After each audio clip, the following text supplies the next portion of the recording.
Thank you very much, Lisa. In everything that we do, please continue to stand. Thank you. In everything that we do, we must give the good Lord thanks and praise. At this time, I'd like to invite Reverend Greta St. Hill from the Methodist Ministry to offer prayers for us today. Minister.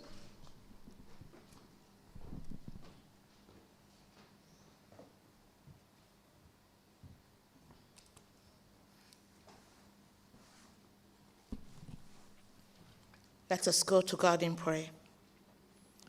Eternal God, on this International Women's Day, we thank you for the gift of life.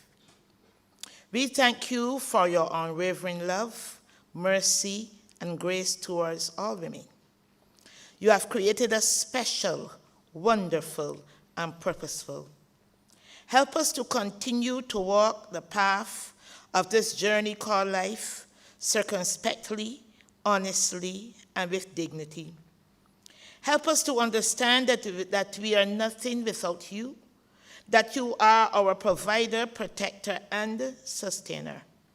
Give us wisdom to shun the wiles of the enemy and knowledge to navigate treacherous waters of life. Merciful God, may we be guided by your precepts and aligned with your will. As we embrace the theme, Give to Gain, may we be good stewards of your resources and give willingly of our time, talents, and treasure to all causes that bring honor and glory to your holy and matchless name. As we continue to be co-workers in your kingdom here on earth, help us to be in good partnerships with those that you will continue to place in our path. May the light of your countenance be the star that guides us towards your eternal kingdom as we gain acceptance as your children. May we truly represent and represent you to all whom we may come into contact. And may your Holy Spirit anoint us for your good works and pleasure. Gracious God, we now place this event in your hands as we celebrate with each other and with you on this day, which you have orchestrated before you spoke the words, "Let there be light." Shed your light upon these proceedings, and may your holy and matchless name be glorified. In Jesus' name we pray with thanksgiving. Amen.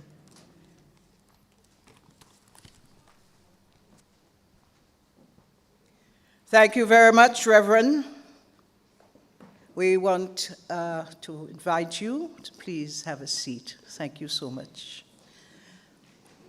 Just a few in-house information. The toilets are available, male and female, to the back of the hall. There is local vendors in the annex, which we'll be visiting later on, and there's also local juices on sale.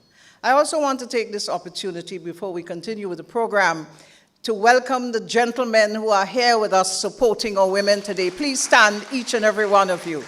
Adrian, Dwight, who am I seeing? Everyone who's here with us as men. We really, really appreciate having you here. Although you're in small numbers, we'll overpower you today, but that's okay. We appreciate your support. Thank you so much. Thank you, Reverend St. Hill.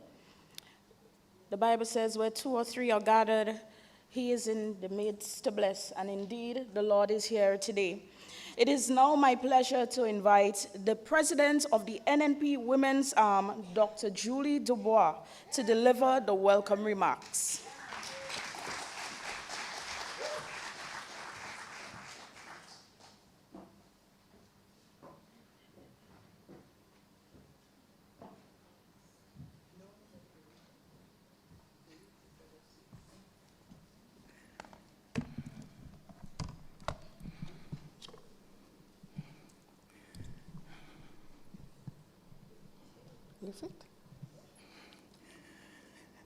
Thank you, Madam Chair.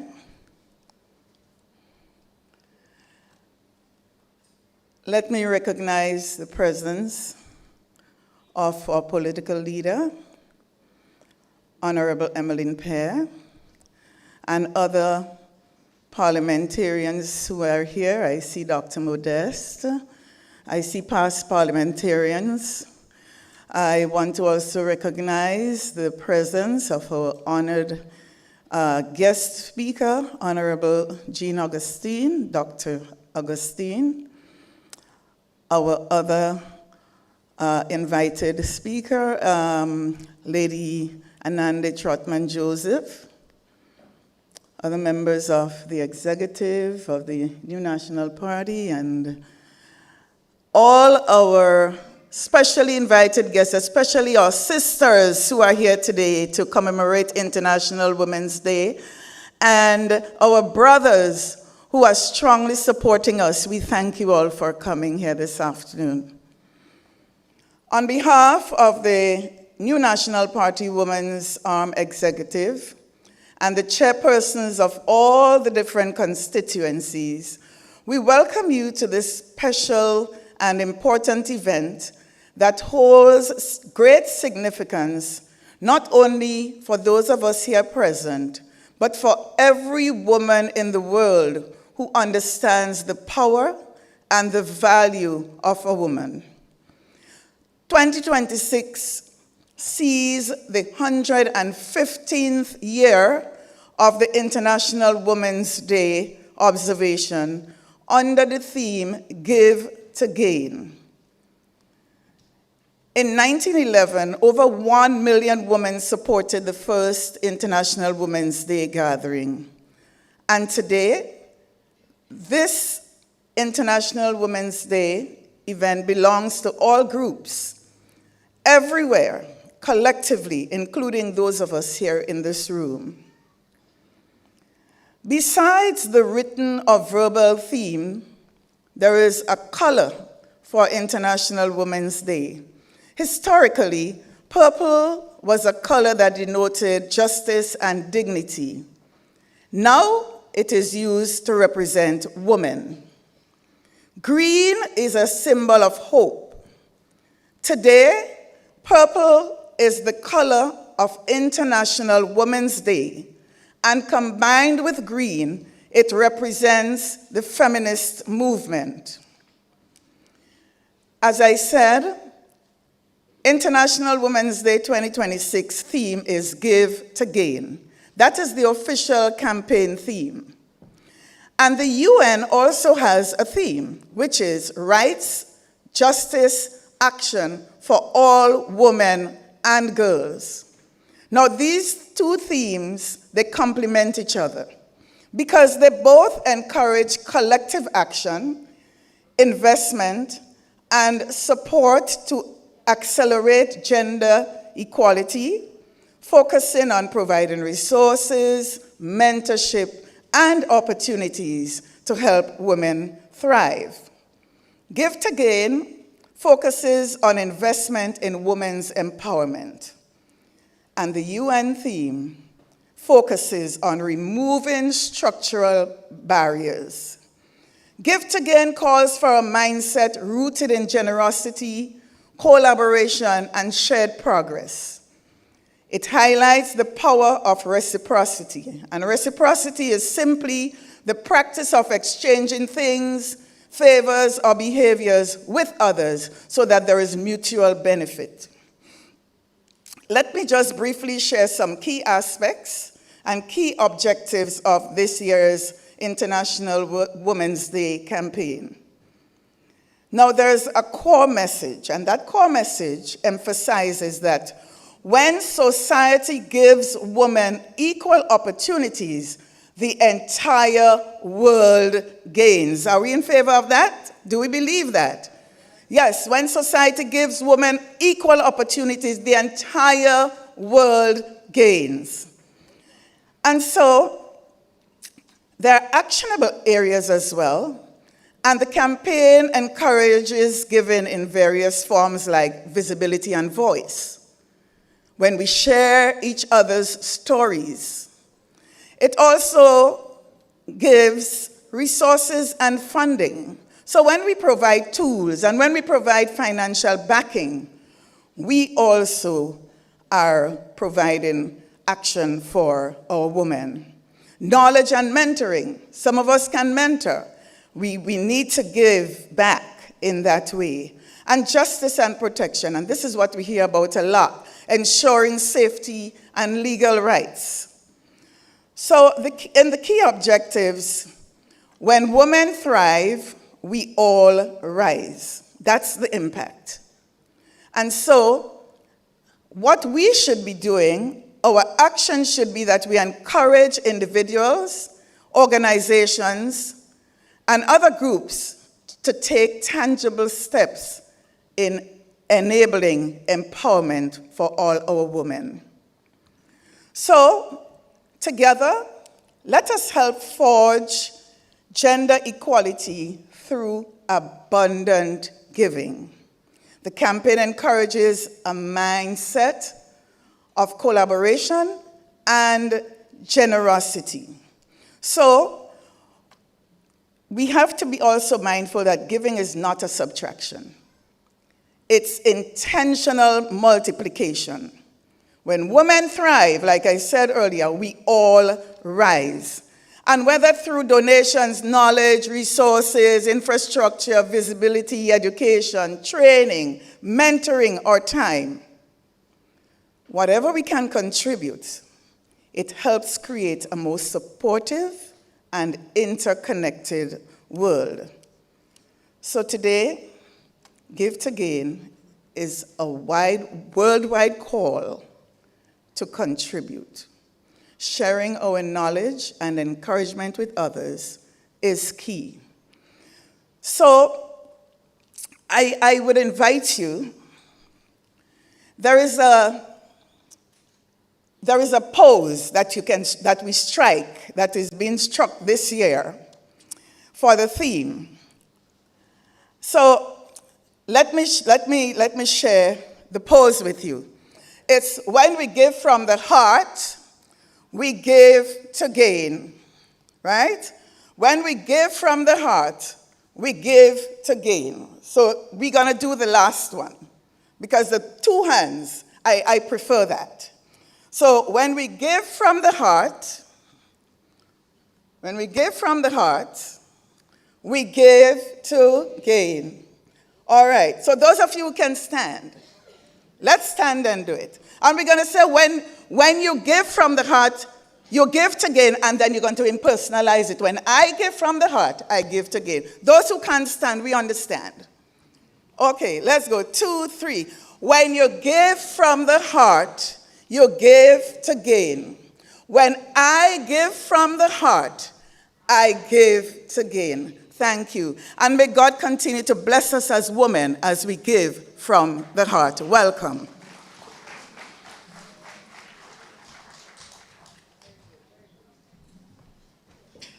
Thank you, Dr. Julie Dubois.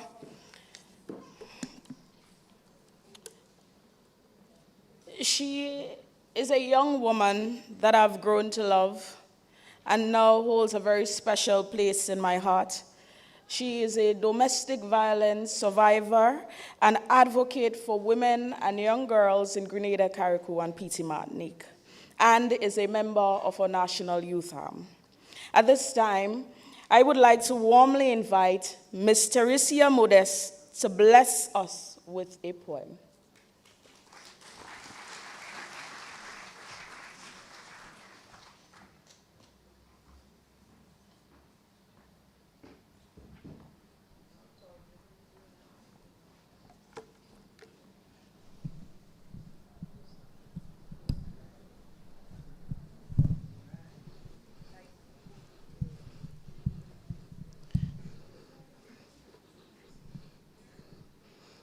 Good evening, everyone.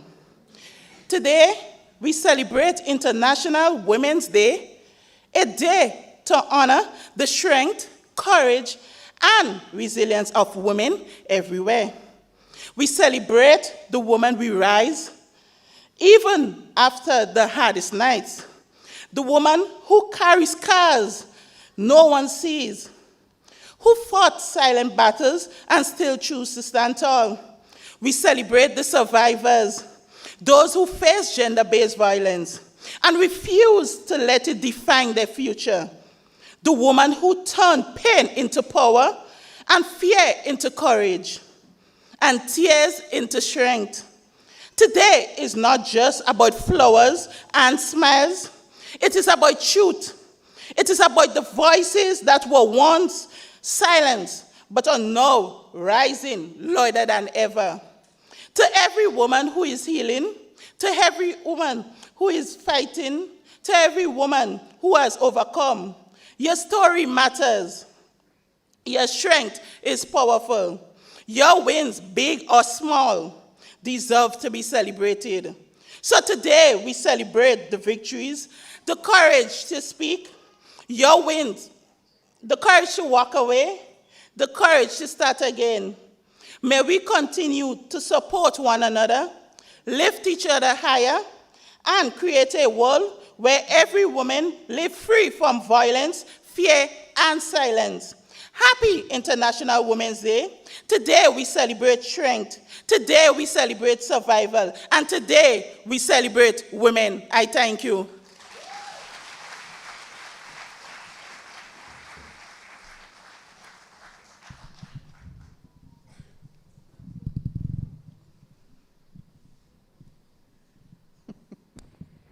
Well, I guess I'm not as strong as she is. Give her a big round of applause.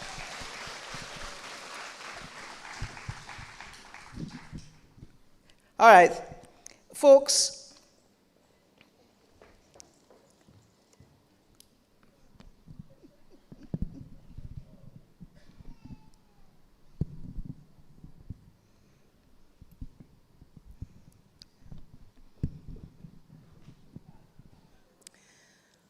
You know, we all have our individual strengths, and that just is not one of my strengths. See how my hands are cute and small?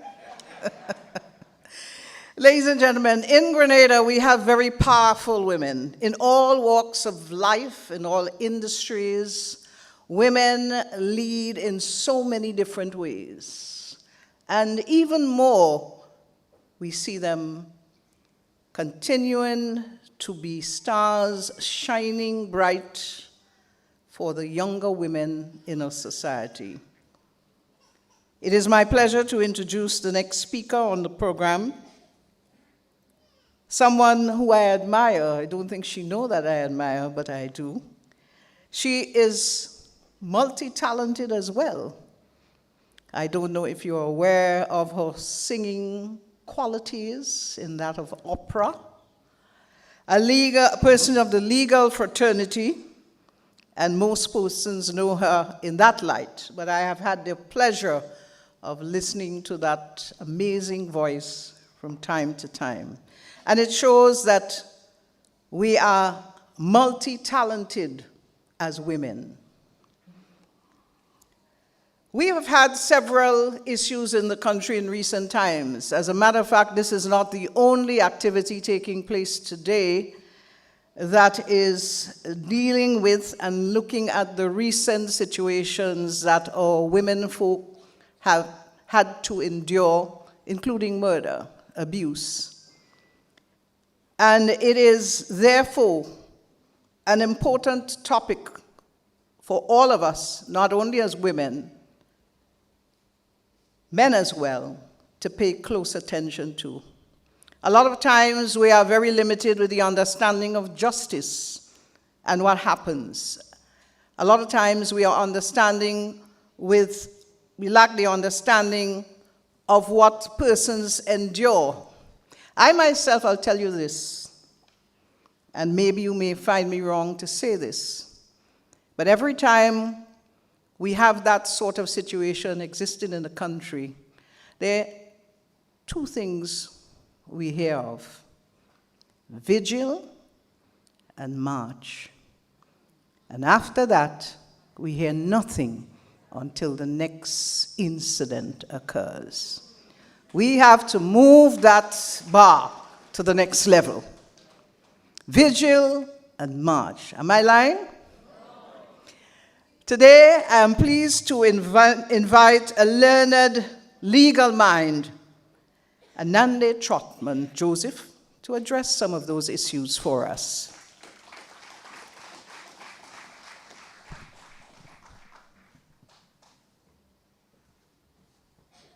I had to mention the singing part.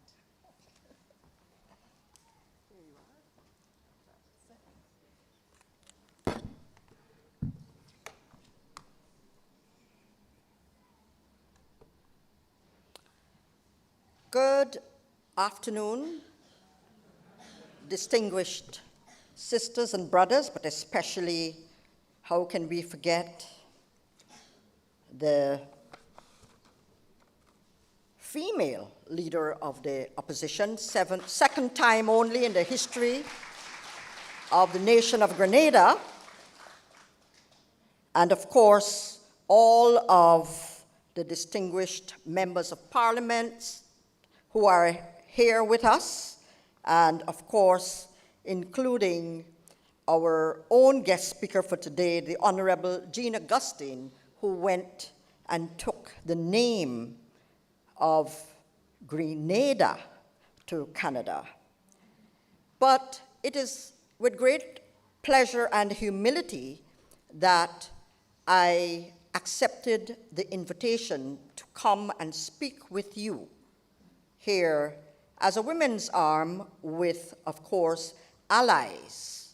Yes, allies who are male, who may not even be within your political organization.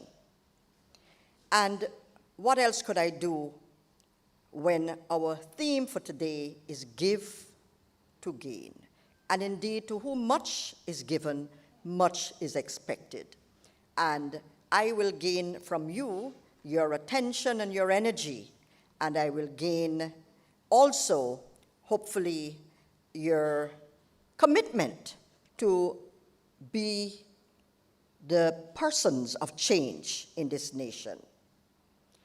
We know that the first quarter of 2026 began with what your organizers shared with me that they felt was heightened violence against our women. And of course, we all know that there was a sad loss of the lives of the young daughters of Grenada at the hands of brutal men at the very start of this year. We are all in collective shock and reacted to the violence, and as we heard, the violence of this femicide, not just homicide, but femicide, the murder of women. And we do mourn the loss of these two promising young women and grieve with their families.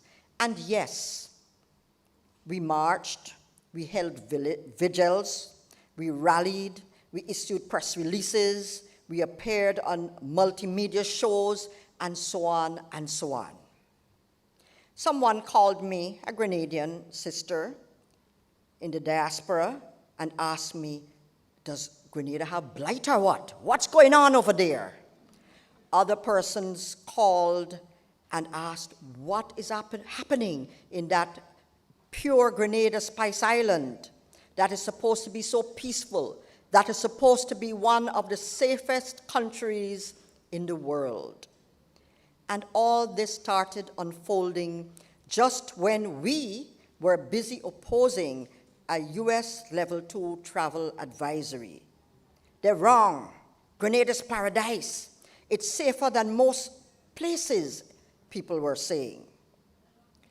And as we introspect or look inwards as we discuss this heightened violence, of course, it is a default that we want to blame someone. We here today, you of the NNP, may want to blame, is the NDC in power? Blame them. The NDC may want to say, blame the NNP, they were here before us. Others may want to blame the victim. But the truth is, we should have seen it coming.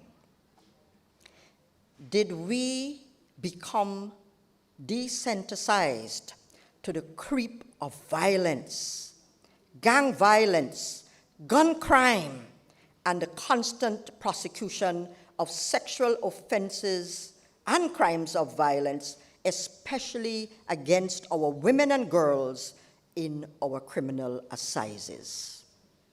The warning signs have been there all along. So today, as a lawyer who you've asked to come and speak to you about this upsurge of violence, I know you expect me to pull out my law books and start to quote you chapter, verse, as they say, but really sections and paragraphs of the laws. But as I come here, I'm not going to start off at all that way, because the problem of violence in our society doesn't start with the law. Does that surprise anyone if I say so? It's a sociological problem that ends up with the law and in the courts. So that is how I want us to look at this problem. And yes, it's a big problem that can no longer be swept under any carpet, any rug, or in any shallow grave. There are some truths that I have come to learn and understand through my own journey as a woman, a wife, a mother, a grandmother, and someone who was a child herself. I've been an organizational leader of organizations such as the Grenada National Coalition on the Rights of the Child for over 5 years. I'm with G now, and I have my sister Gloria Payne Banfield here with me, Sister Peggy, also from that organization, to which we have given a lot of our time and effort. And yes, we have been marching, we have been advocating, and we are also now trying to raise up the next generation of advocates. I have been parts of groups or led studies about gender-based violence in Grenada. I've sat on adoption boards, and I've even chaired a committee to end sexual violence against children in Grenada. Sexual violence against children. Let us think about that as I continue to speak, especially at a time when we see the Epstein files spilling out before us on the television and all across the multimedia. Yes, I want us to focus on a few truths that I have learned and I have experienced through this learning to share with you this afternoon. It might be a simple truth or truths, but I want us to internalize them. Violence in any of its forms is a crime. And, speaking here as a lawyer, a breach of someone else's human rights. But the most serious question I want to pose to us this afternoon is, where does violence start? And the simple answer is often in a person's upbringing. And this is why this discussion requires the understanding of our life cycles. It is important to focus firstly on early childhood stimulation and early childhood education. The seed or the seeds of violence can and usually start in the family, in settings of intimate relationships, and in situations of power and control, where one person can be a parent, an older family member, a visitor, or a neighbor. There is also usually a breach or a lack of respect for another person. And we must remember that children are also persons too, and that their views and rights must be considered. And if the dignity of others is disrespected, this is where the problem starts. Think of how trusting children are. And we just heard a baby cry, probably right now being held close to stop her or his crying. And this is why breach of trust, starting from childhood, has a violent impact on other persons in the family and the society. And the truth is, another truth, that the very first symptoms of a violent temperament and tendencies are observed where? In our homes, in our schools, within the family settings, and while children are at play. We also have to remember that violence is learned behavior. And this learned behavior often breeds learned resentment and trauma that can be repeated through the generations. Bullying and cruelty, yes, they begin in our homes. The impacts of mental health from childhood through adulthood can begin in our homes when we as parents or older persons do not train the younger ones in our care to be resilient, to cope. And to be honest, sometimes it takes a long time for us to understand that we have to learn to cope. As a matter of fact, I remember when I was a young adult, I was having a particularly difficult time, and an older woman came and sat with me, and she said to me, "You have to learn to cope." That has stuck with me for the rest of my life, because no one ever told me growing up, not in my Catholic primary school or in my Catholic secondary school and later Anglican sixth form school, that I needed to cope. Instead, I was being told as part of my education to be disciplined, to accept, to be socialized as a good girl, as a nice person, to do the right thing, but no one had ever told me that. So this afternoon, I'm paying it forward. For anyone who has had or is having or will have a difficult situation, you have to learn to cope. So I also have learned that very often these impacts of our youth will be felt as someone gets older. And I've heard young men relate, even in the courtroom setting, that the reason that they are lashing out and hitting girls and women is because they could not retaliate when their mothers and their grandmothers beat them to a pulp with broomsticks, mortar sticks, hangers, shoes, whatever came in their way, as they beat in anger and frustration. So now men will tell you that in retaliation, they take it out. Whilst being adults, they take it out on people who they feel are helpless like they were. So yes, this is a women's arm. And we know that mothers in frustration beat. Yes, that's what Caribbean women do, don't they? But every action will have a reaction. Violence against women, especially sexual violence and intimate partner violence, is predominantly experienced by women and girls. That is a truth. But in the course of my own research right here in Grenada, I learned that there are women who beat men. Do we know that? No, you're saying yes, but just remember that it is predominantly the men who beat women.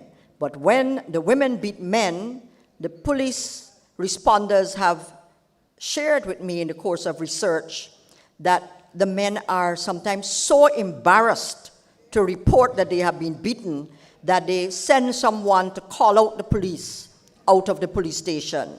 And that is outside of the police station is where they make the report.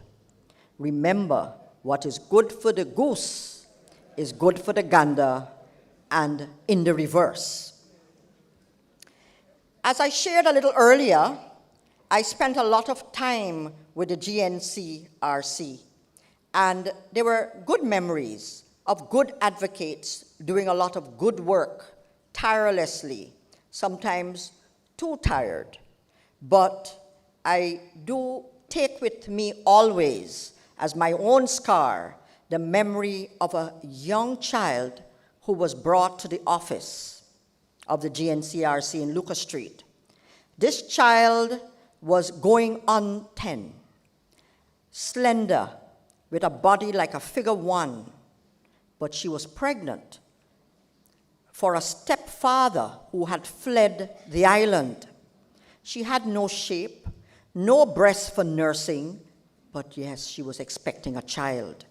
And the doctor said that even though she looked this way, abortion is illegal. She has to make that child.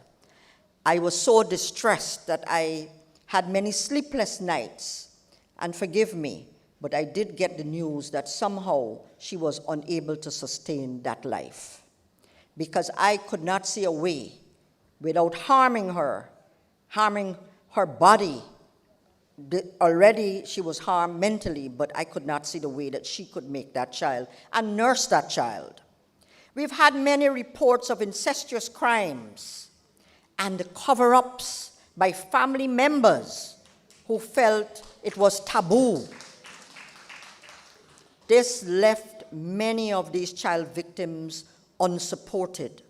We've heard stories, all of us have heard stories of infants and toddlers and young children who were molested. Yes, sexually molested or burnt or left with a boyfriend or stepfather or some such person who molested them.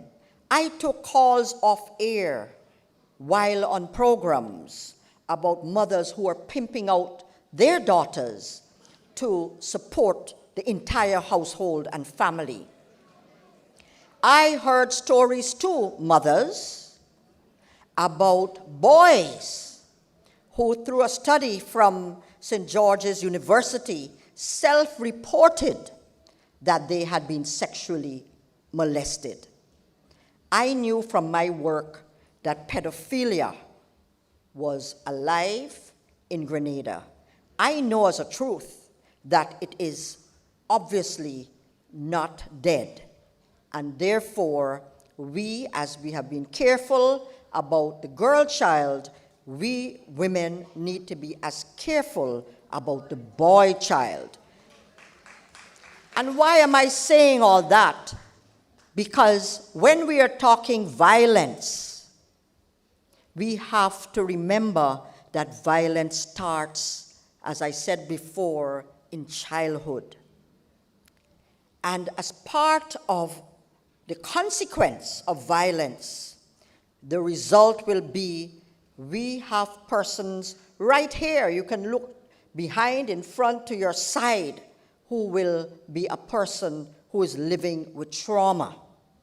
And I'm sure that a lot of you may know people who act up, act out, and when they become parents, they beat.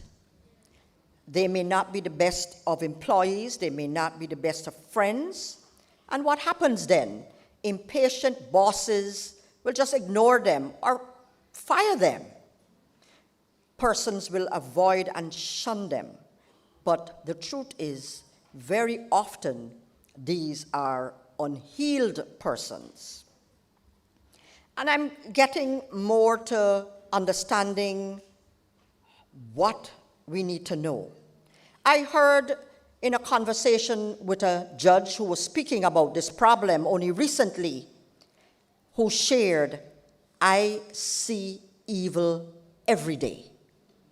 And this was particularly in response to the deaths of our sisters, who I spoke of, and we have already heard about that for this afternoon. I see evil every day. So how do we deal with evil? How do we manage evil? How do we fight evil? Last evening, I was right here observing and being a part of a play, the Cameron play, and in that 1 hour play, there was a priest and there was a mother, as they called them. And they were trying to manage evil, the lajabless that was coming onto the boat. But there are more practical ways besides managing evil. But yes, first and foremost, we do have to pray. And we have started this activity this afternoon through prayer.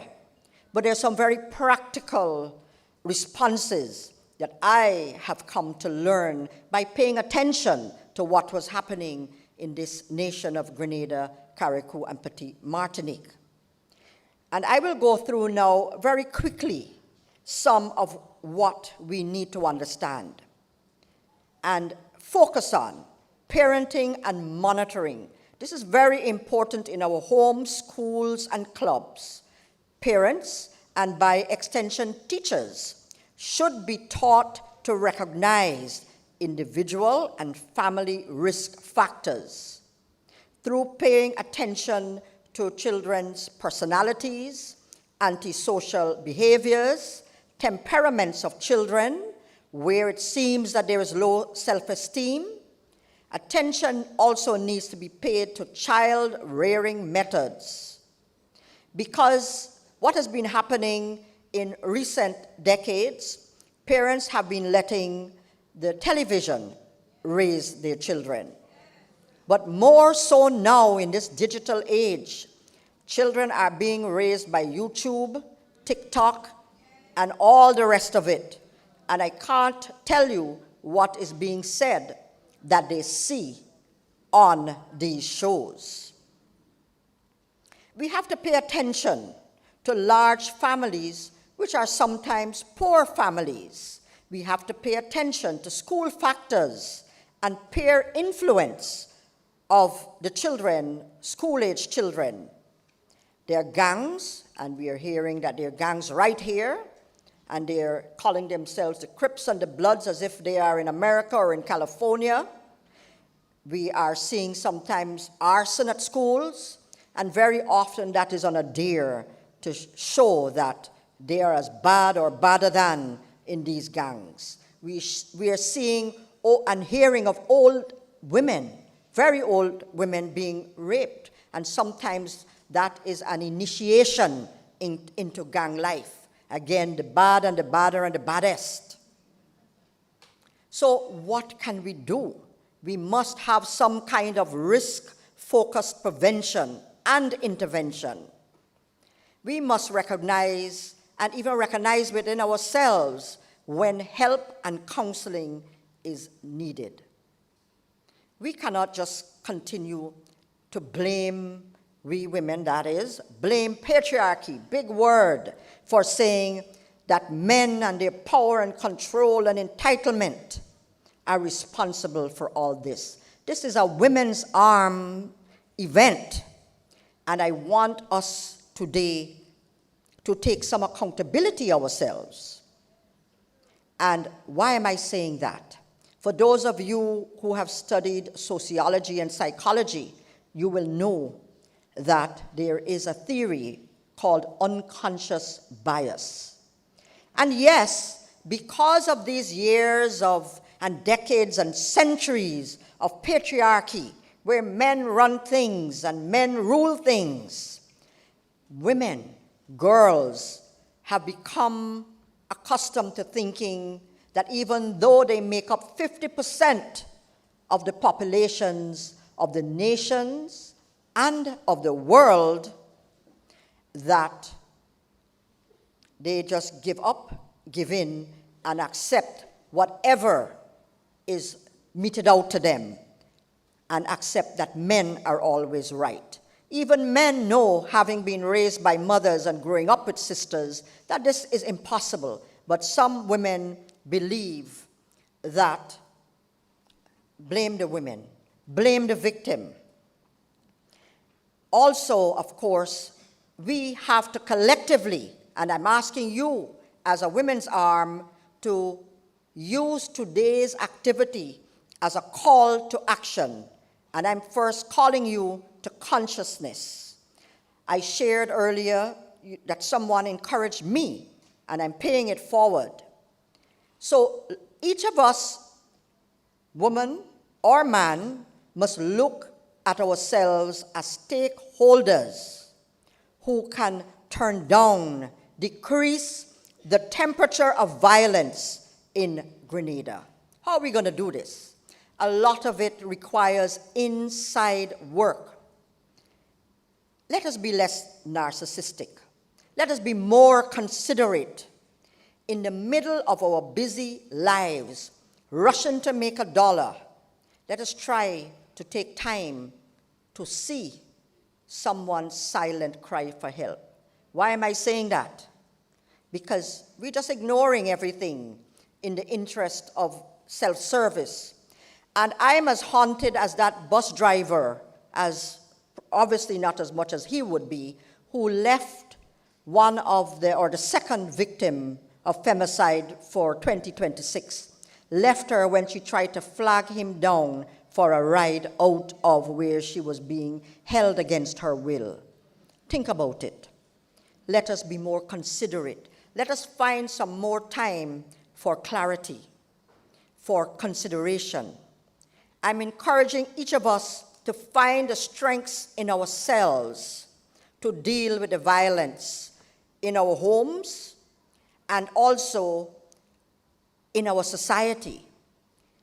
Where we feel that we are not strong, we need to find courage. We need to be clear. We need to be intentional, and we need to be determined. There are outside actions too, along with the inside work. We all have to learn to say no. We have to learn to say, no, I'm not accepting violent behavior. If I'm to speak to our brothers who are here, you too have to self-regulate and say, yes, I'm stronger.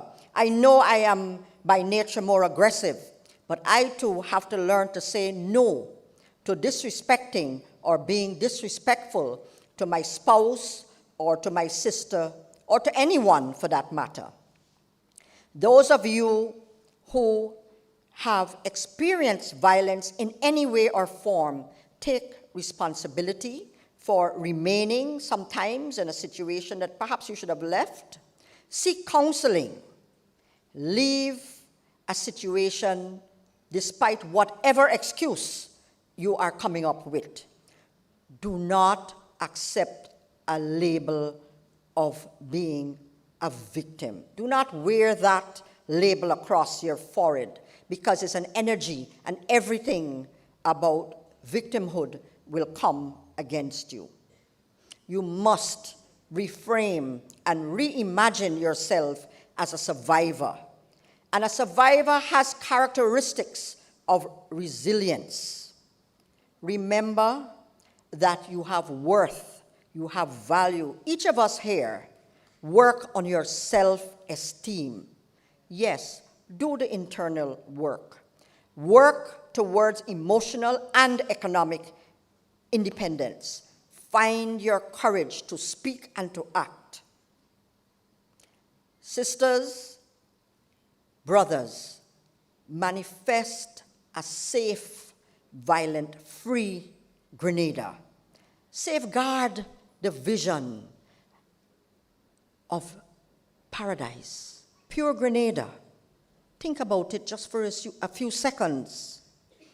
You, by your own efforts, can make this a reality.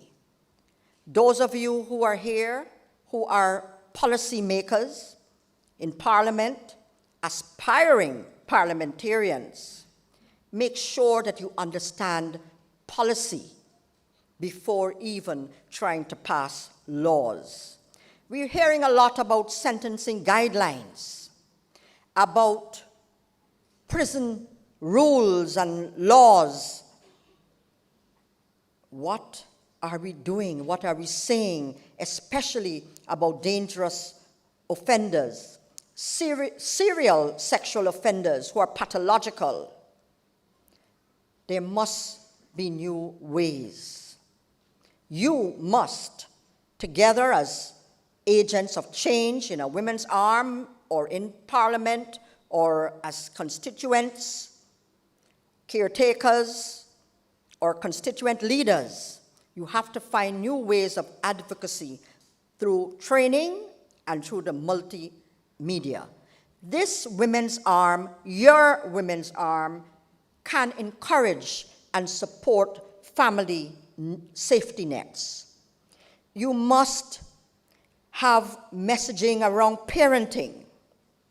You must have focus groups, not just for women, but for boys and your male colleagues, because these will be your allies in manifesting the change that is required. Let's shift. The shift starts from within. Let's shift. The shift starts today. Ask for help. Build a safety network for yourself, your family, your women's arm, your party, your nation. Be sisterly where you can, sisters. Brothers, be brotherly. Look for telltale signs of distress. And remember that song by Gloria Gaynor, I Will Survive. Every time that song plays, women get up and they dance and they sing along. But because we are here not only as sisters, but with allies, we have with us too perhaps one of the longer male allies who has been agreeing and leading the passage of a lot of the legislation that we have today, and that is, of course, the Right Honorable Dr. Keith Mitchell, who is here with us. He took the time to listen to his sisters, to Sister Brenda, to Sister Clarice, to Sister Yolande, and all of the other sisters who were there in previous cabinets, telling him that we must have a legislative agenda that nips disrespect and violence against women and children, and generally in the bud. I trust the Right Honorable that even though you're retiring, that you will not give up the leadership of this cause to end violence in all of its forms, whether it's in a gang or whether it is in a home. And may everyone here remember that you are a stakeholder in the war against violence in any of its forms. Boots on, hit the road, spread the message, because with this message and fighting this war, women, children, Grenada will thrive. Yes, let us imagine Grenada, where there is no violence, where if anyone is violent, someone will report. Be a stakeholder, be a responder, have self-worth, value yourselves. It is war. We say war.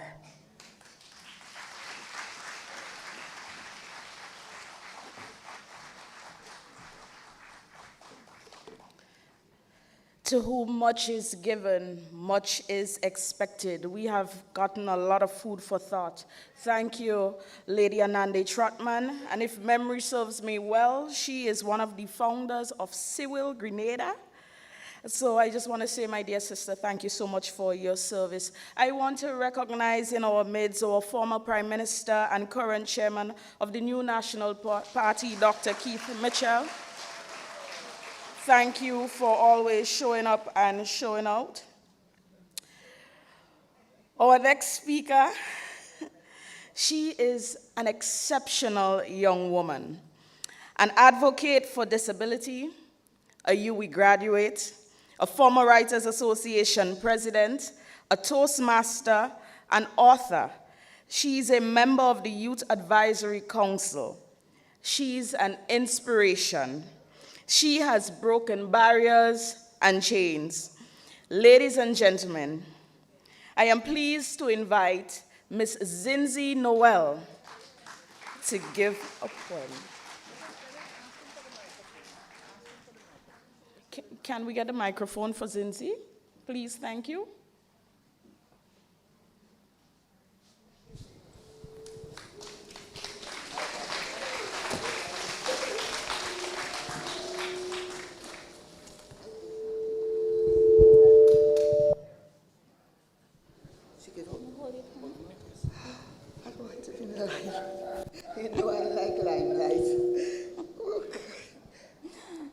Good evening, everyone. Yeah. So this poem was written in light of recent events, and this poem is called Enough. How many more women must become a memory before the world learns to hear our screams? How many more mothers must vanish from kitchens, from school gates, from the ordinary rhythm of life before the silence breaks? We are tired. Tired of candles lit for women who should still be breathing. Tired of photographs framed in grief. Tired of names spoken softly as if speaking louder might bring them back. A woman is not fragile glass. She is bone, breath, thunder, and fire. She is the rhythm of generations, the heartbeat that carries life forward. Yet still, her body becomes a battlefield. Her love becomes a weapon turned against her. How did we reach a world where the safest place for a woman is sometimes everywhere except the place she calls home? Tell me, what kind of love leaves bruises on the skin? What kind of love tightens like a fist around the throat? What kind of love turns a woman's final breath into a headline? That is not love. Call it what it is: violence, control, rage wearing the mask of affection. For generations, women were told to endure, to be patient, to forgive, to stay quiet, to keep the family together even when the family was tearing her apart. They called endurance a virtue. But endurance has buried too many women. Listen carefully now. A woman's life is not the price of a man's anger. A woman's body is not a place to store rage. A woman's voice is not something to silence. We are not statistics lined up in reports. We are not numbers to be debated in meetings. We are daughters. We are sisters. We are mothers. We are women who deserved to grow old.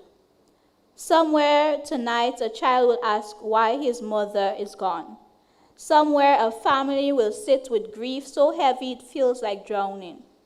Somewhere, another woman will swallow her fear because she believes no one will listen. And that is the real tragedy. Because violence grows strongest in silence. So today, we refuse silence. Today, we speak the truth with voices that refuse to shake. Enough of the mourning, enough of the excuses, enough of the quiet acceptance of a violence that keeps repeating. We are not meant to live in fear of love. Women are not meant to survive the people who promise to protect them. We deserve more than survival. We deserve safety. We deserve respect. We deserve a world where being a woman is not a risk to life itself. And to every woman still standing, still breathing, still fighting, your life matters. Your voice matters. Your safety matters. And until the day comes when no woman's story ends in violence, we will keep speaking, keep demanding, keep rising, because women were never meant to die for love. Thank you.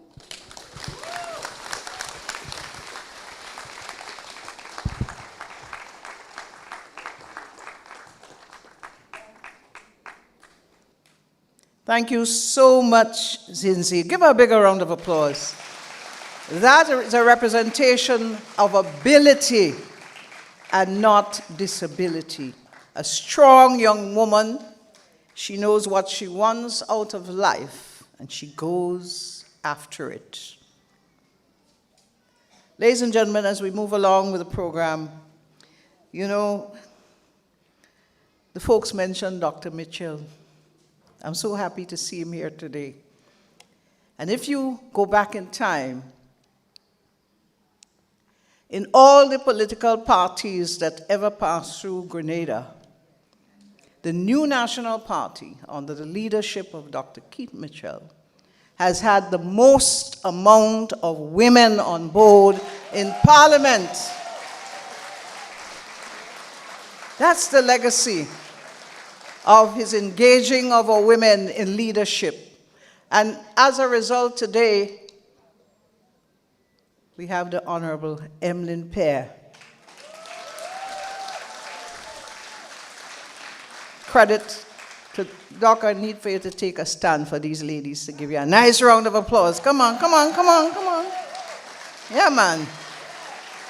We salute you. We thank you for believing in us.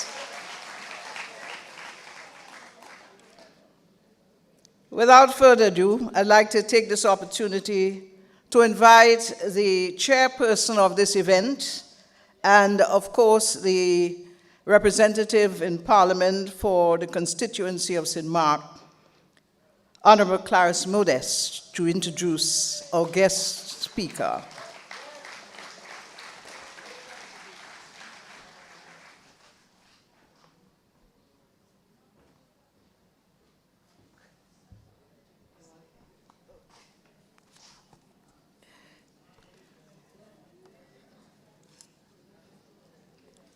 Thank you, Madam MC, and good afternoon to everyone. Permit me, dear friends, to recognize Honorable Emmeline Pear, MP, and political leader for the new National Party. Good afternoon, Madam MP.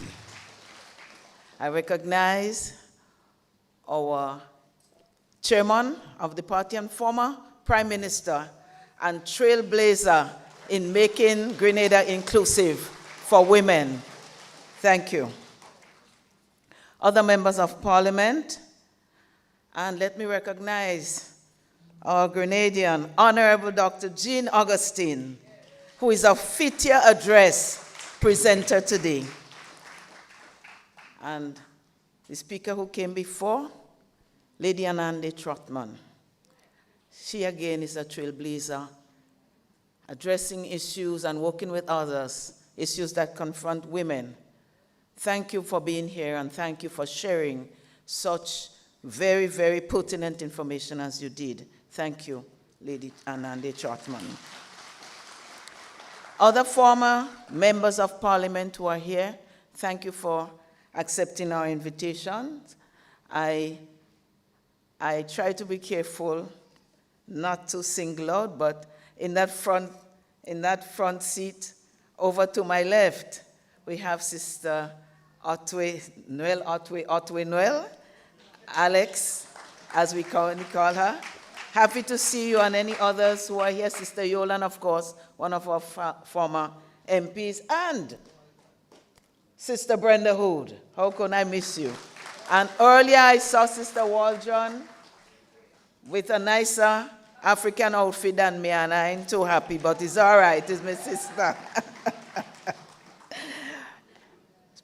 Other specially invited guests, distinguished ladies, the distinguished men who saw it fit to be with us, our candidates for the next election, friends all, I'm happy that you are here. My purpose is going to be, I'll try to make it brief, but one I'm honored to do on this day, International Women's Day. I just want to make a couple comments about International Women's Day, as it provides an opportunity for us to pause, to reflect and to honor the resilience, achievements, and leadership of women globally, and especially Grenadians at home and abroad. And to say that despite the setbacks, despite the many negatives that are going on, our women have done well, and we applaud them. And the theme, in keeping with the theme, I want to say, let us put our hearts and hands together to give. What do we give? To give love, to give of our competencies, our knowledge, our love, our determination. Those of us who are in Parliament, to give of our work to make sure that Parliament takes gender-sensitive legislation to the Houses of Parliament, and that not only are these legislations passed, but they are enforced, that they're given teeth, and that they are reflective. I know sometimes the lawyers say that the penalty must fit the crime, and I think we need to review that as well. And so, although I'm looking at a broader view of achievements as well as some of the disappointments that we have had, especially in recent times, in terms of gender-based violence, I want to honor a very special lady here who has been exemplary to all of us, who has been a mentor to all of us when she comes at home, but so much more by her performance in Canada. And I want to just say a few things on Honorable Jean Augustine, who left here. I think she's from Happy Hill. I meant to verify that. The home village of our former Prime Minister. Happy Hill Happy Hill must be very proud. Happy Hill must be very, very proud. They storm the walls or the halls of Parliament in Grenada and wherever they go. We've had one other that I know of, but Sister Jean Augustine, you're a trailblazer, and I'm so happy that you have accepted our invitation to be here. This lady left Grenada for Canada under the West Indian Domestic Scheme. And I want us to bear that in mind, domestic scheme. She went for a job, but I'm sure she was thinking of some lower level job that would give her some income and give her a better quality of life. But she became the first black woman elected to the House of Commons in Canada. She has held several portfolios, including Minister of State for Multiculturalism and for improvement of the status of women in the Cabinet of Canada. During her tenure, she defended and fought for the rights of the disadvantaged, especially women, and for African Canadians in Canada. One of her biggest, I call it your biggest standalone achievement, was piloting a bill in the Houses of Parliament for the recognition of February as Black History Month in Canada, and she's well recognized for that. Following her retirement, she has served as patron of several non-profit organizations in Canada. And this lady is still busy, Every time I speak to her, she's in a meeting, she's somewhere, she's doing some good somewhere. Lady, you are a phenomenon to follow. I don't know how many of us, but you inspire us, and we'll try to see what we can do to follow your act. And so the documentary Steadfast bears testimony to that. And I just want to take this opportunity to encourage all of us who can, some would have seen that documentary before.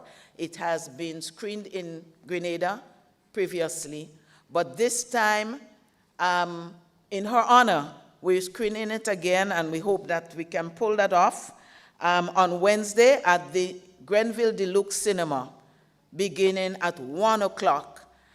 We have invited the school children, because I think young people need to see that, to be inspired and motivated, to know that no matter where you come from, you can always, the sky is always the limit once you're motivated. And I know that this will motivate her. So it will be at the Deluxe Cinema, and I want to encourage all those who can go, adults as well. It's at 1 o'clock in the afternoon at the Deluxe Cinema. Honorable Jean Augustine, if I were, I looked up your portfolio on the, I Googled it, and there's so much to be said here. I just pulled out a few, and I made sure I write it so I wouldn't overextend my welcome right here at this podium. But lady, you have inspired us. You continue. And not only do you do your work in Canada, but I know of several institutions and schools that have benefited from your generosity and your involvement right here in Grenada. It gives me great pleasure, brothers and sisters, ladies and gentlemen, to welcome Honorable Dr. Jean Augustine, our dear friend, my dear friend, to the podium at this time.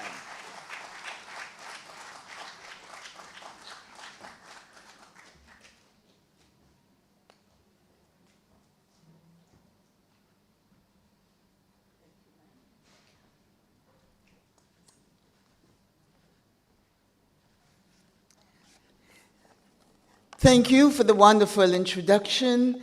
Thank you to all the honorable people who are here, starting with former Prime Minister, Leader of Opposition, elected officials, and all those who have been contributing to the development of this country, and all those who are ensuring that our communities grow.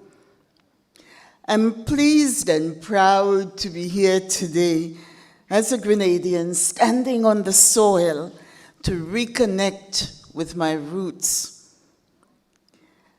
I left Grenada as a young woman. I left not because I didn't like Grenada, but I left because I thought there would be opportunities after secondary school.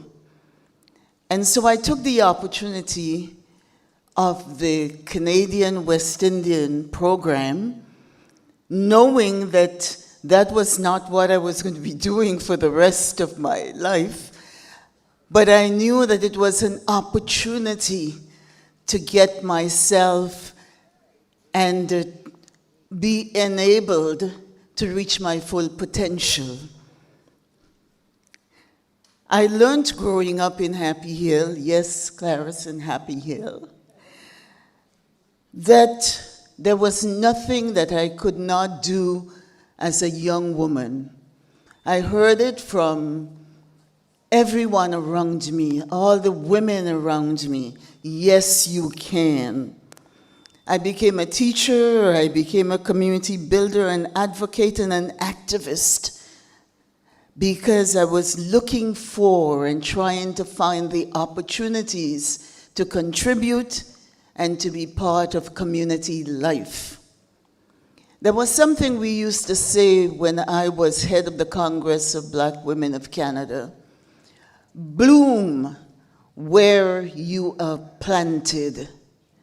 And so I was planted in Toronto, and I felt I had the obligation to bloom, to become engaged, to be involved.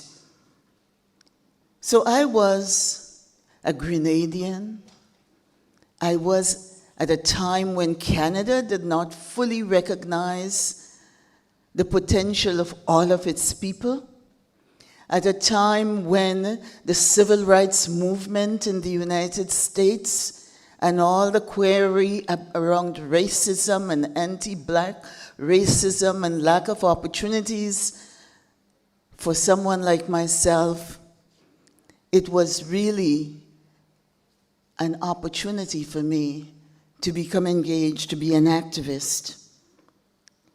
But as a woman, that was high on the agenda.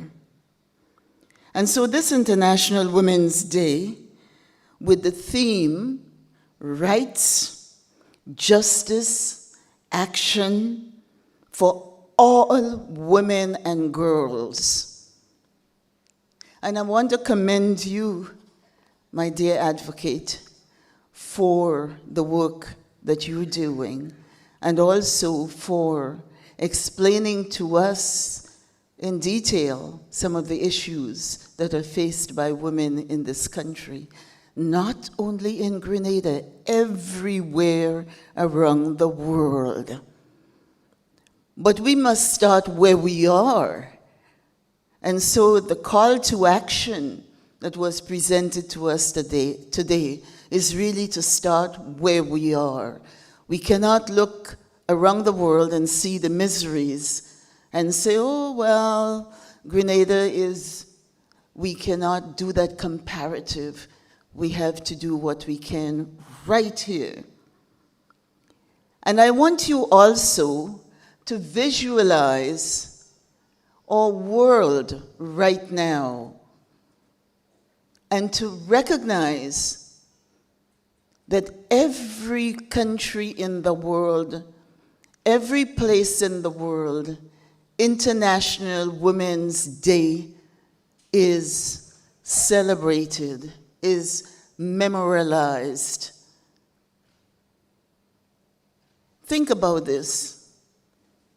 You know the geography, and you know that there are places in the world where people are sleeping right now. There are places in the world where people are just waking up. There are places in the world where the consciousness of this very special day that was set apart and started way back in 1911 from women who were concerned about their lives in the marketplace, the employment situation of those women.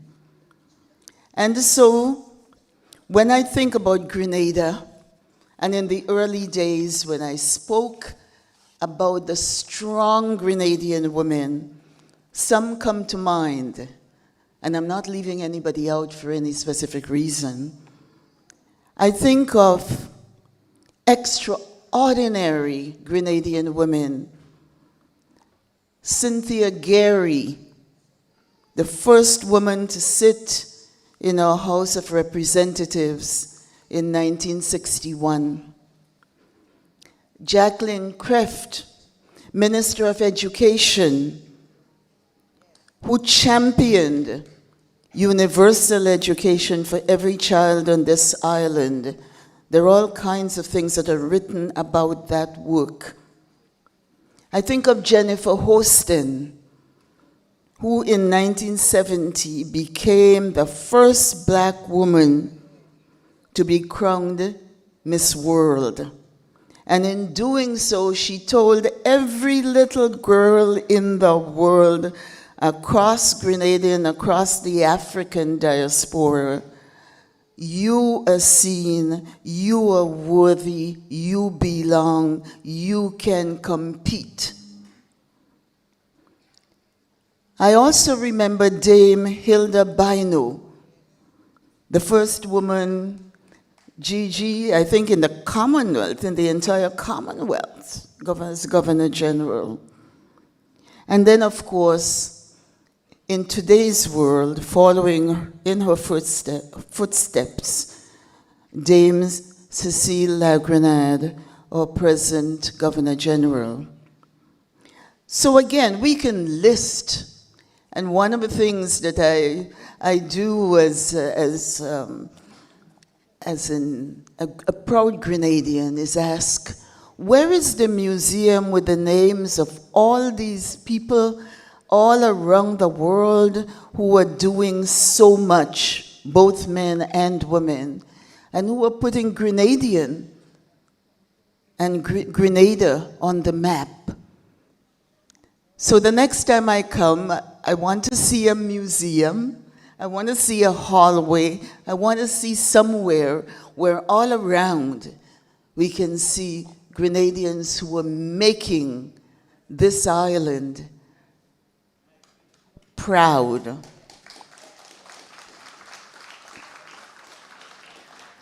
But again, these women that I mentioned earlier did not have an easy path. They all held a clear sense of purpose, and they refused to be stopped. 32 years ago, when I took my place in the Parliament of Canada, with a deep appreciation of the tremendous opportunity that it presented me with those opportunities to make a difference for so many people. I brought a voice to the Parliament of Canada that was much needed at the time. That voice which must find its place around the decision-making tables. One that would impact and influence so much in Canadian society. We think it was also important that that proud Canadian, born in Grenada, whose experience included the intersectionality of being a Black woman, a mother raising 2 girls, an educator, an immigrant, a Catholic, a community builder, etc., that voice was important. And because I earned the right through election to take that place, I was able to make the case for issues that were important to me and people like me. It turned out that there would be issues found to be important to the entire country. For example, my understanding of the plight of low-income residents gained while chair of the Metro Toronto Housing Authority helped me secure vital protections in landmark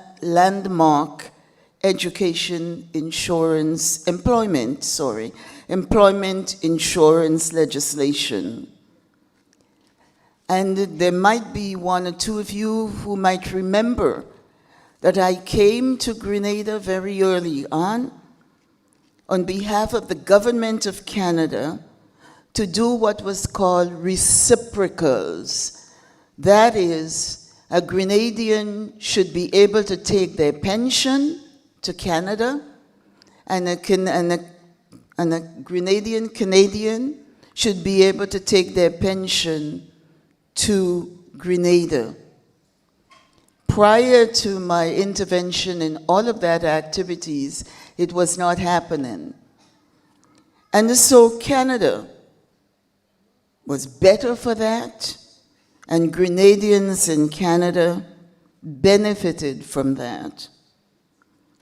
But I think that as we work, as you participate, as you contribute, as you make your families strong and better, the passion for women's equality and all the experiences that you gain day in and day out. Yesterday with my group, and there were about 14 or 16 Canadians who were here with me, Some of them, their first time in Grenada, and they're sitting, I think, in rows 2, 3.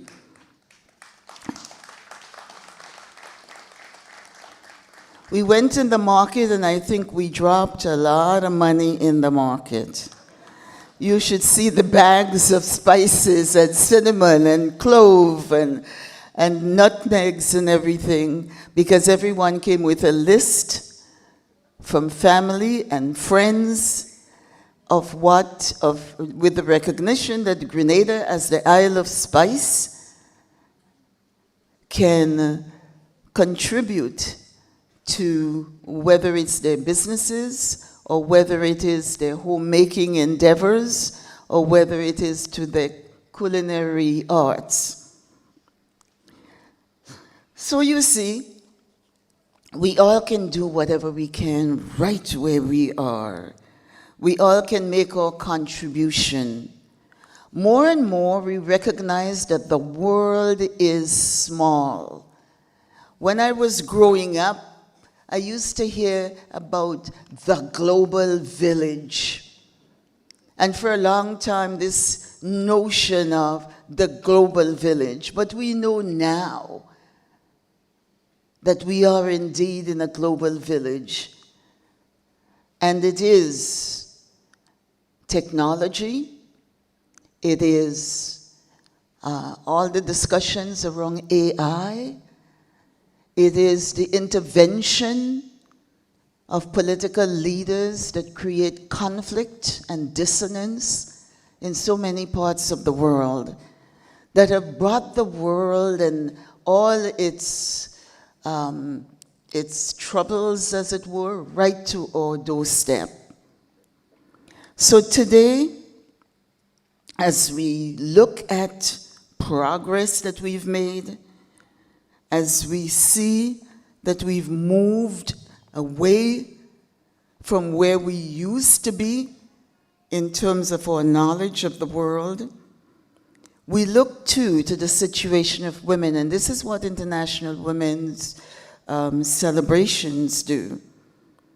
The United Nations tell us that right now, in 2026, women have only 64% of the legal rights that men have worldwide.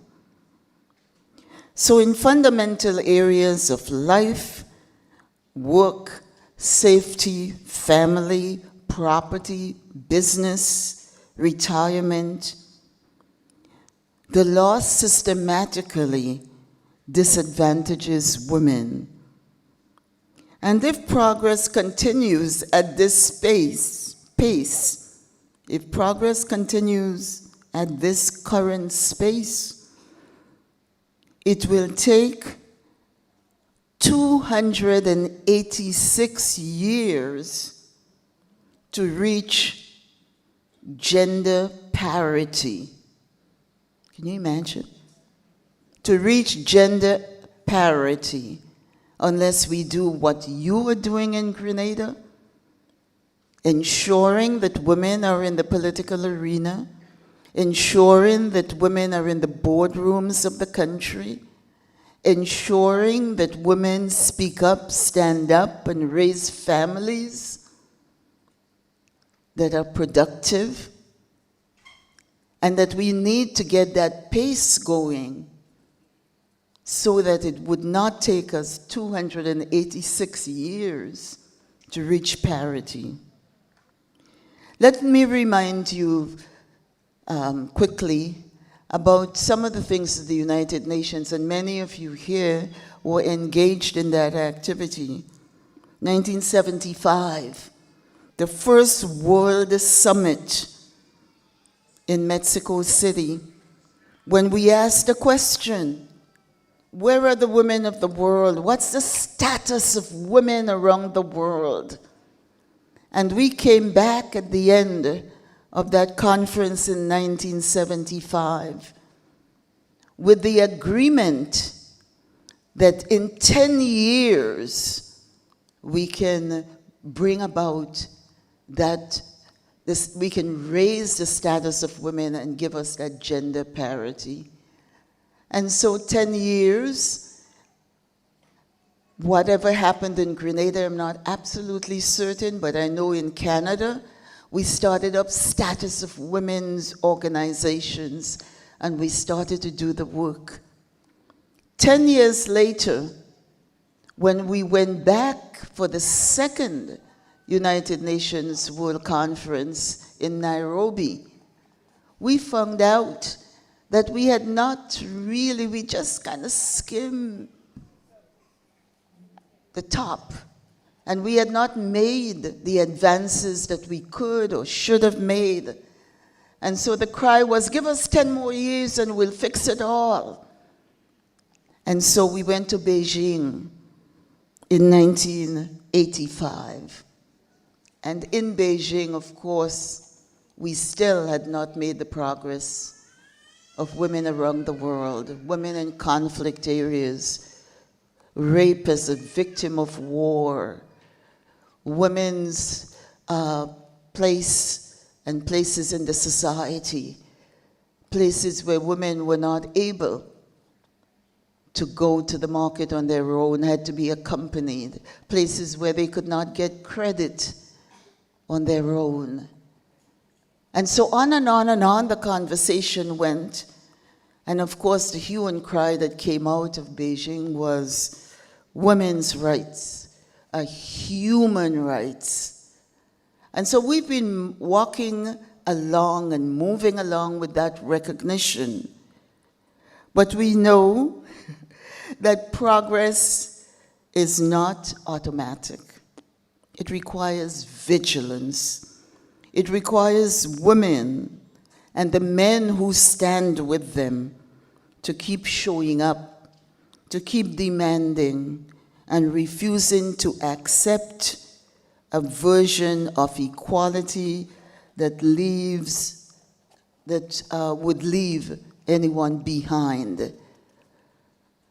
And just listening to the speakers before me, I know that there is full awareness of what needs to be done. I know that you are on the track, that you know it's a work in progress, and that you have to bring everyone with you. Those rooms of power and influence and decision making, they're better today because women like you have done so much to make and to speak for equality. So Grenada will be better still with more voices, more of all voices, filling the room where decisions are made. Because we know, to go back to the theme, rights matter, justice matters, but without action, they remain promises. And one of the things that I say in terms of the advance of young women and to give that affirmation to young women is the fact that you have girls' school and the opportunities where girls learn together, where they could be affirmed. So what does action look like? It looks like a girl who finishes school because someone fought to make that school and that community safe and possible for her. It looks like a woman who leaves an unsafe situation because the system actually protects her and does not re-traumatize her in the process. Action looks like a young woman in this room who are building businesses, raising families, leading organizations, and being recognized for it. For those of you who are able and willing, mentor a young woman. Take a young woman under your wing.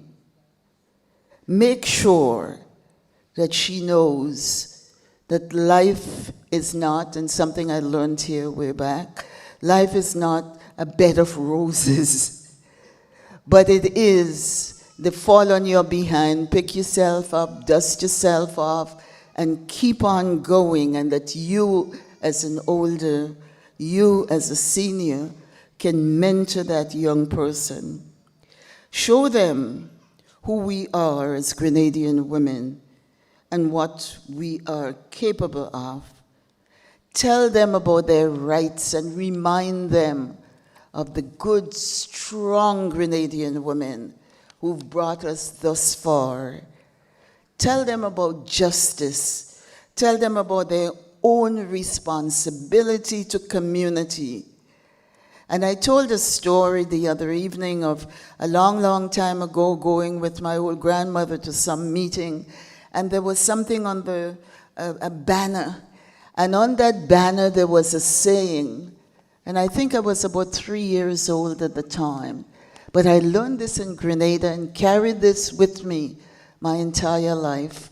And the banner said, "If it is to be, it is up to me." And not only was I able to read those two-letter words, but I understood that if it's to be, it's up to me. That I cannot fold my arms and say, let somebody else do it. That each one of us has that responsibility.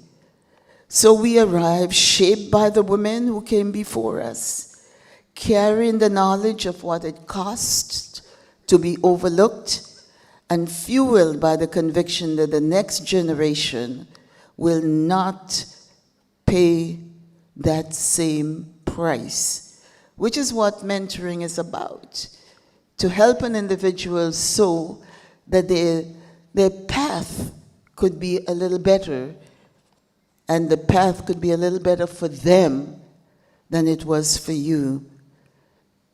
So I say to you today, this year, this International Women's Day 2026, let us rise to dismantle the structural barriers to equal justice, discriminatory laws, weak legal protections, harmful practices, and social norms that erode the rights of women and girls. Women's rights are not negotiable, and justice is not optional.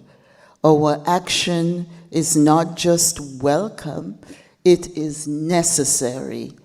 And so I want to thank each and every one of you for the opportunity to know you, to learn from you, to see your experiences, and to share those experiences in a national and international forum. So thank you, the group that has come down with me. I've been talking so much about Grenada and what Grenada has and what Grenada offers. And so everybody wants to come when I say I'm coming. At the same time, I want to recognize those women who are constant mentor to me, people like Brenda Hood and others, Clarice, that I can pick up the phone and speak to about important issues. So let's join hands all across the world with women who are today recognizing International Women's Day. So let's all be blessed.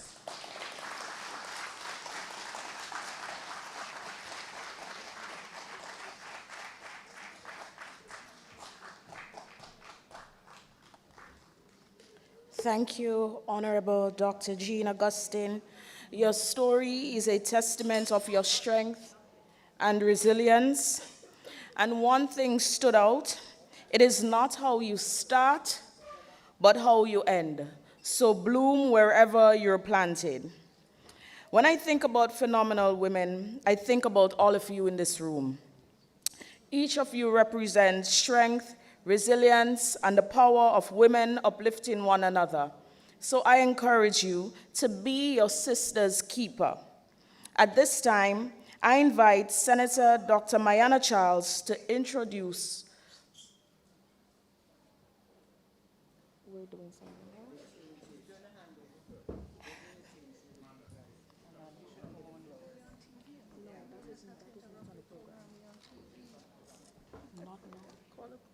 Call up Yolande Bain to give us. Oh, Lord. Okay, so we have a slight change. There is a song that says, "Give me my flowers now, while I can smell them. Give me my flowers now, not on my grave."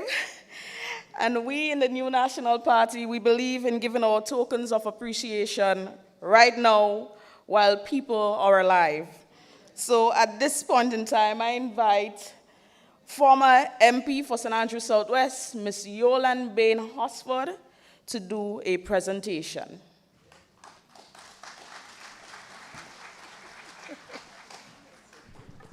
Thank you very much. My hands ain't so strong too, you know, Shoma. Happy International Women's Day to all the women in the house. Yes. Let me recognize our political leader. Let me also recognize our former Prime Minister and Chairman of the party, our distinguished women, both in the Parliament and past parliamentarians.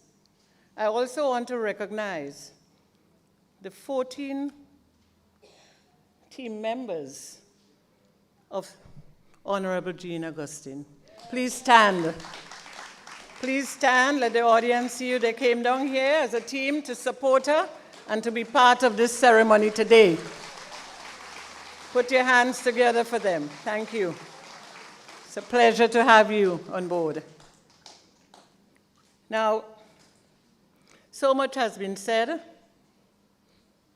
about this honorable lady, but I too could say a lot because she touched my life in so many ways. I listened to her. I listened to her message in the early days when I was Director of Women's Affairs. And a lot of women here could attest to that. The training, the different, the little speeches we got, the information she shared on her life and how she has improved her life. A simple, simple woman coming from Happy Hill as a domestic worker, going to Canada on a domestic workers' trail. Today, she's in the Parliament of Canada. Put your hands together. She was, well, I know. She have moved on. Put your hands together for this great lady. So today we want to honor you. Such a woman of substance, I would say. Valuable woman of substance. We want to honor Dr. Jean Augustine. And this plaque here, it says, presented to Honorable Dr. Jean Augustine, an exceptional, phenomenal Grenadian woman with a legacy of sterling leadership, particularly in the areas of women's rights, defense of African Canadians, and the socially disadvantaged. The pleasure is mine to hand this over to you. And this is on behalf of the NNP Women's Steering Committee and also all the Grenadian women here today.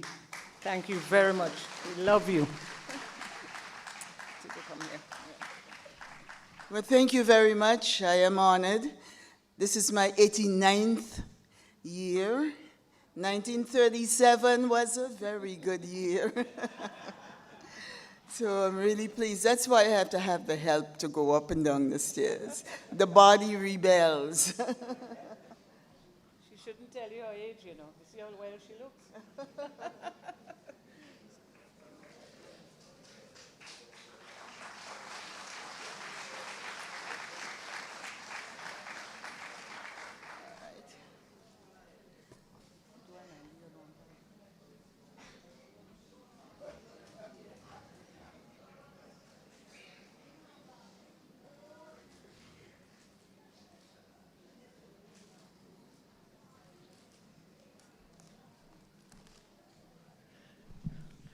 I would also take the opportunity to call Lady Anandi Trotman, Joseph.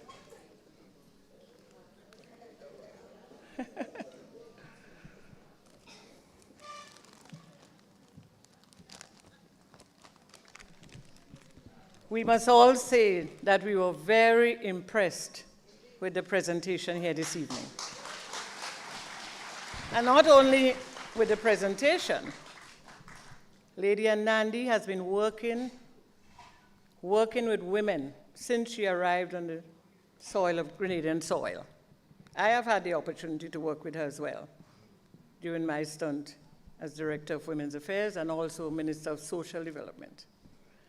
And we have learned a lot from her expertise as a lawyer, and I believe also she did a lot of work on women's development and women's rights, etc.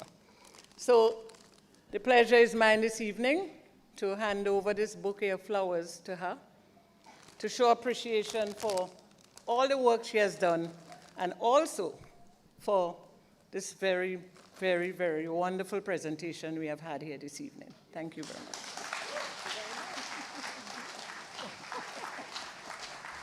Thank you, everyone, for your kind attention, and of course, thank you, Sister Yolande, and it is my pleasure to have shared with you. I see we need a picture.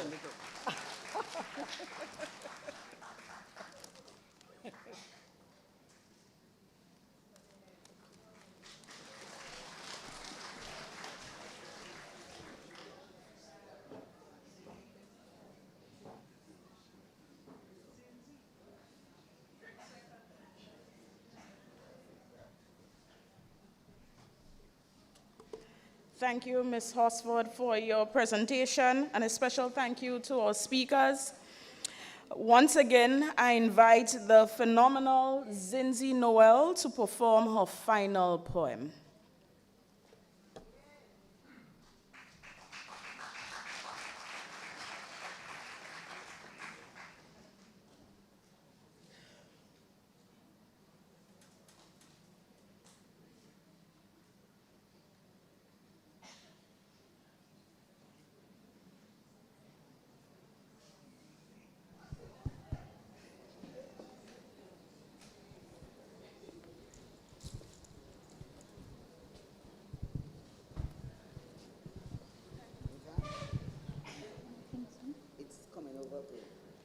Okay. Yes. This one is called She Who Rises. Before the world called you powerful, it called you quiet. Before it called you leader, it called you helper. Before it recognized your brilliance, it asked you to dim it. For centuries, your footsteps were softened, your voice lowered to a whisper, your dreams folded neatly between the pages of expectation. They told you your place was behind the door that smelled of bread and soap, hands wrapped in dishwater, hips carrying generations. They told you your destiny was measured in the rhythm of lullabies, in the careful stitching of family names, in the silent strength of sacrifice. And you did it. You loved fiercely, you nurtured endlessly, you carried worlds in your arms while the world insisted you carried nothing at all. But inside you, there were always a storm waiting, a quiet rebellion in the bones of girls who refused to stay small. You were never meant to remain in the shadows of history. You are meant to write it. Look at you now.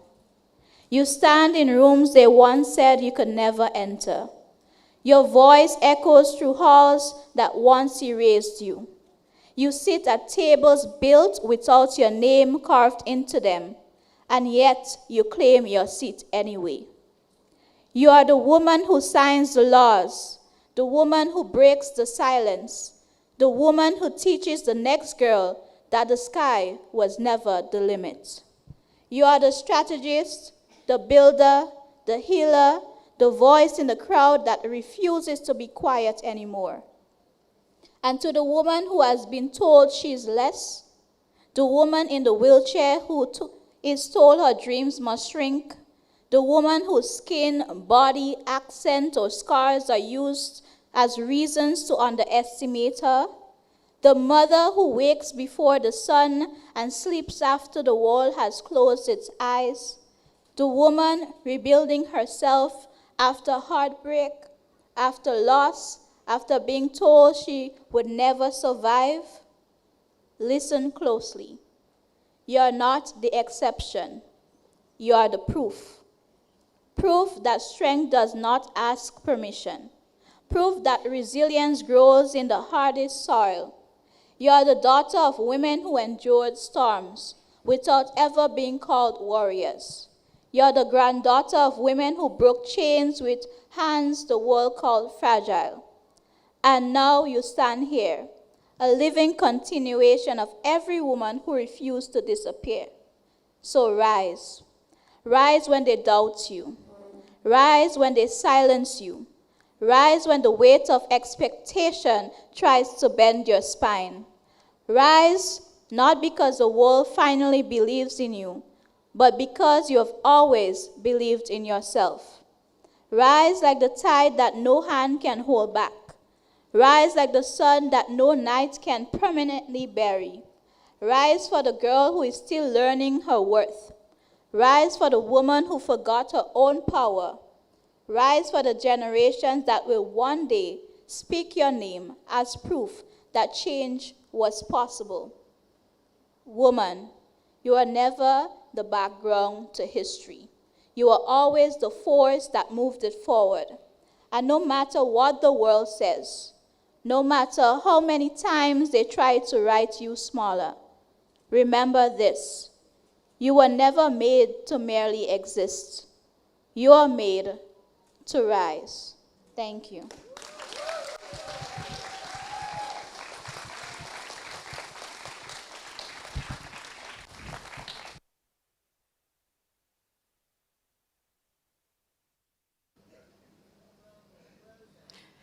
Beautiful. You were never meant to be in the shadows of history. You were meant to write it. You were meant to break the silence and to have a seat at the table. My dear ladies, you were meant to break those barriers. At this time, I invite Senator Dr. Mayana Charles to introduce our political leader.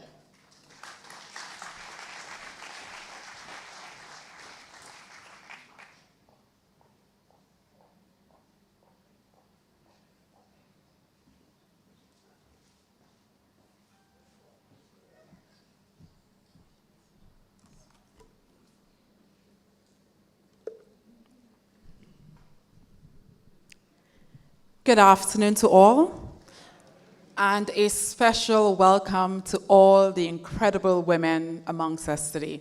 Give yourselves a round of applause.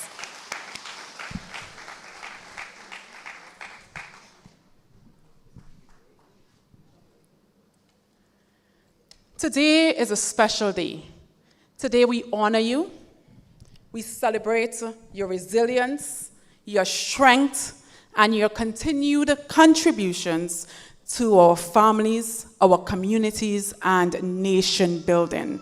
Before I continue, let me recognize the chairman of the new National Party and former Prime Minister of Grenada, Carriacou, and Petit-Martinique, and a man who has always supported women in leadership, Dr. Keith Mitchell.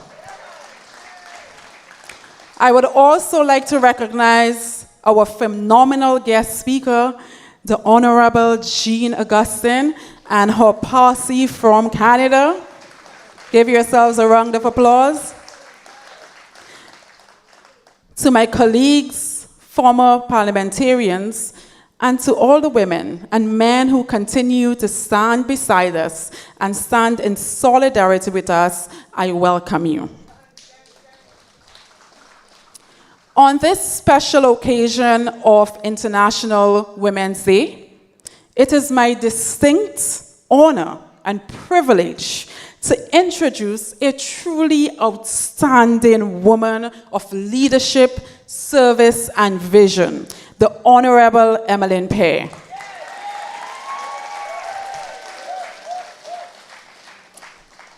A woman who has always been so welcoming to all female parliamentarians and continues to inspire and provide guidance and support to myself and many others. Emmeline Pear has a rich history of contributing to Grenada's community and national development. Her professional journey commenced as a young journalist, transitioning into a teaching role and subsequently assuming the position of Deputy Director of Youth. Additionally, she held various voluntary roles, including Regional Coordinator of the Commonwealth Youth Program, President of the Leo Club of St. George and St. Andrew, President of the National Youth Council, and a host of television and radio programs aimed at youth empowerment. She later moved on to serve as a government minister and member of parliament. The Honorable Emmeline Pear entered Grenada's upper house of parliament in 2003 at the tender age of 27.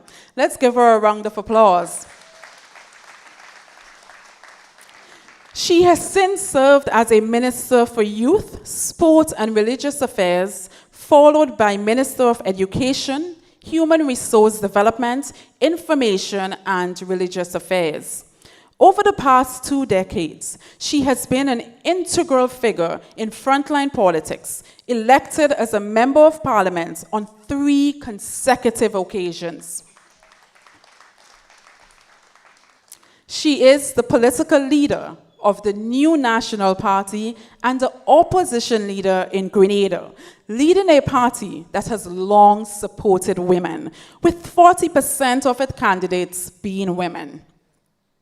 In addition to her public service, Ms. Pear has been a consultant since 2011, offering her expertise to both the public and private sectors locally and regionally. She holds fellowship status of the Institute of Leadership and Management and is a certified leadership practitioner, trained leadership assessor, as well as a trained executive and life coach. Mrs. Pear also serves as a guest lecturer from time to time. The Honorable Emmeline Pear has pursued studies in areas such as youth development, leadership, emotional intelligence, and human resource management. She also holds a master's in business administration, specializing in leadership and innovation from Edinburgh Napier University, and is currently pursuing doctoral studies at Walden University. Her steadfast work ethic and unwavering commitment to excellence are outstanding. She is truly a phenomenal woman.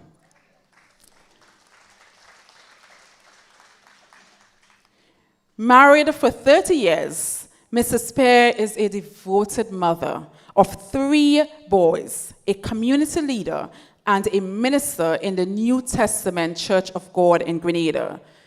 At this moment, I invite all of you to stand and join me in welcoming our phenomenal political leader of the new National Party, a woman with a wealth of experience and a woman that will change the status quo in Grenada. And I am confident that she will be the next and first female Prime Minister of Grenada, Carriacou, and Petite Martinique. Welcome.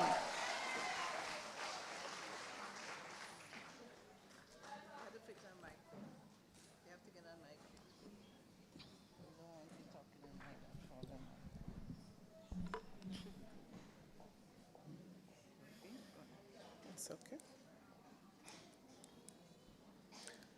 Thank you very much, Dr. Mayana Charles. And let me say how humbled I am to respond this afternoon with some very brief remarks.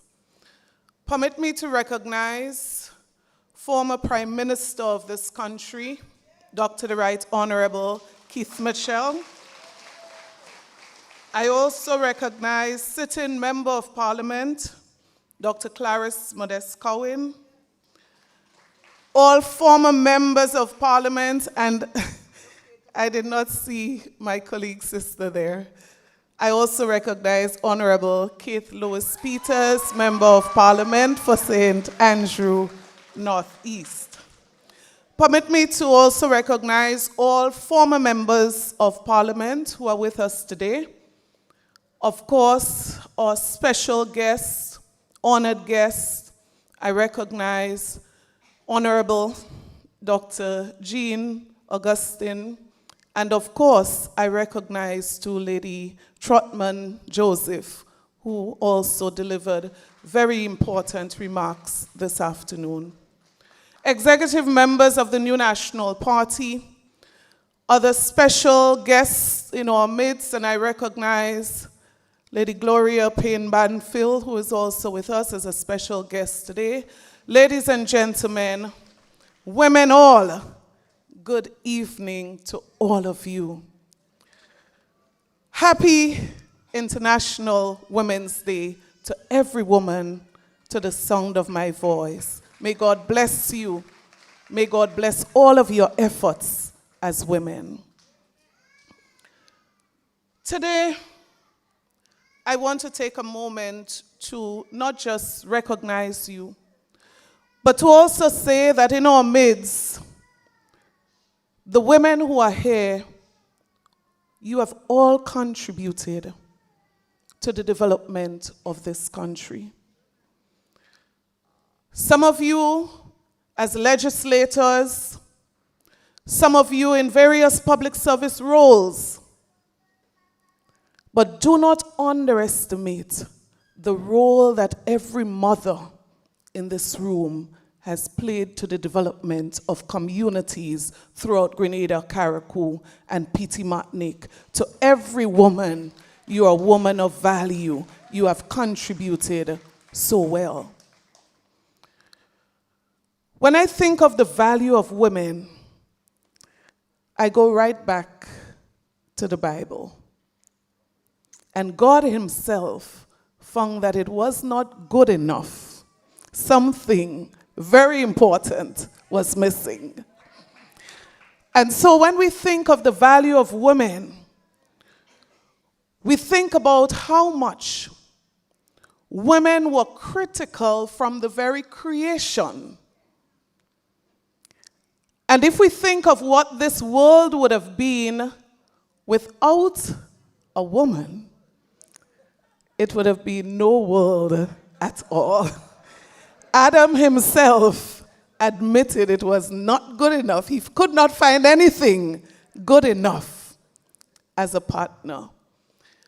And so I want to say to every woman here today, never underestimate your value, how important you are. There's a saying that women hold up half of the sky. And I'm hearing someone arguing 3/4. Whatever percentage it is, I recognize the importance of every woman, not just in your homes, where many of you are the glue that keep your families together. Many of you come from families, from homes, where you are the sole breadwinner. And many of you have survived the battles that many women fight to achieve what they have achieved over the years. For some of you, you can stand boldly and say, you did it on your own as a woman. And so we are proud of you for the fight, for the purpose that you've put behind life. And the fact that you are here today as we celebrate, there is an important lesson that you never gave up. And in that same spirit, I want to encourage every woman here today that you have an important responsibility to inspire another woman. There is some woman in your community looking at you, and they're amazed at how you were able to make ends meet, how you were able to raise the number of children that you raised without a partner. They are looking at women like you and wondering, how did you do it? Raise a family, hold a job together, get an education, and still be a successful, phenomenal woman. There are women who are looking at you, and they are inspired by how you were able to walk away from situations where you felt enough was enough, and that you were still able to hold your head high and to carry your dignity with you as you placed an example on record for your girls behind. For many of you, as women, as old people would say, you suck salt so that your own children can be where they are today. I commend you, I applaud you, I celebrate you, women, for the sacrifices that you've made. But today, as we celebrate every successful man, every successful woman, every successful girl, there's one single thread that leads back to a woman who has fought hard and who may have spent sleepless nights making sacrifices. So only recently, I attended an activity where a gentleman was recognized, very outstanding son of the soil. And he was recognized for his many years of service, his great accomplishments. And when he responded, he started off by saying, all of these recommendations, all of these recognitions, all that you said in honoring me today, please forward them to my mother, who is the reason that I am who I am today. And I'm sure that great men among us, like Dr. Mitchell, if you ask him, I am certain that he would say to you, I am who I am because of a woman who raised me the way that she did. But my encouragement to the men who are with us today, and I honor you for joining us today, is that in the same way that you recognize the role that your mothers would have played in your own life, I encourage you today to inspire other men to love and respect every woman that they come in contact with. Because too many of our women are still not loved and respected in the way that they ought to, the way that it was supposed to be from the very creation. I also want to place on record, it was referenced earlier, but I want to be a little more specific.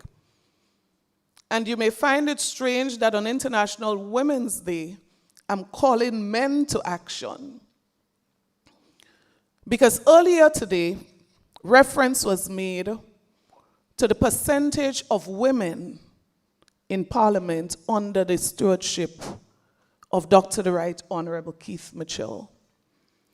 And I want to share this statistic with you, statistics that point to this as a fact. In that when the New National Party left office in 2022, Grenada ranked 9th internationally as it relates to women represented in Parliament, internationally. As a matter of fact, Grenada was only second in the top 10 to Cuba in the region.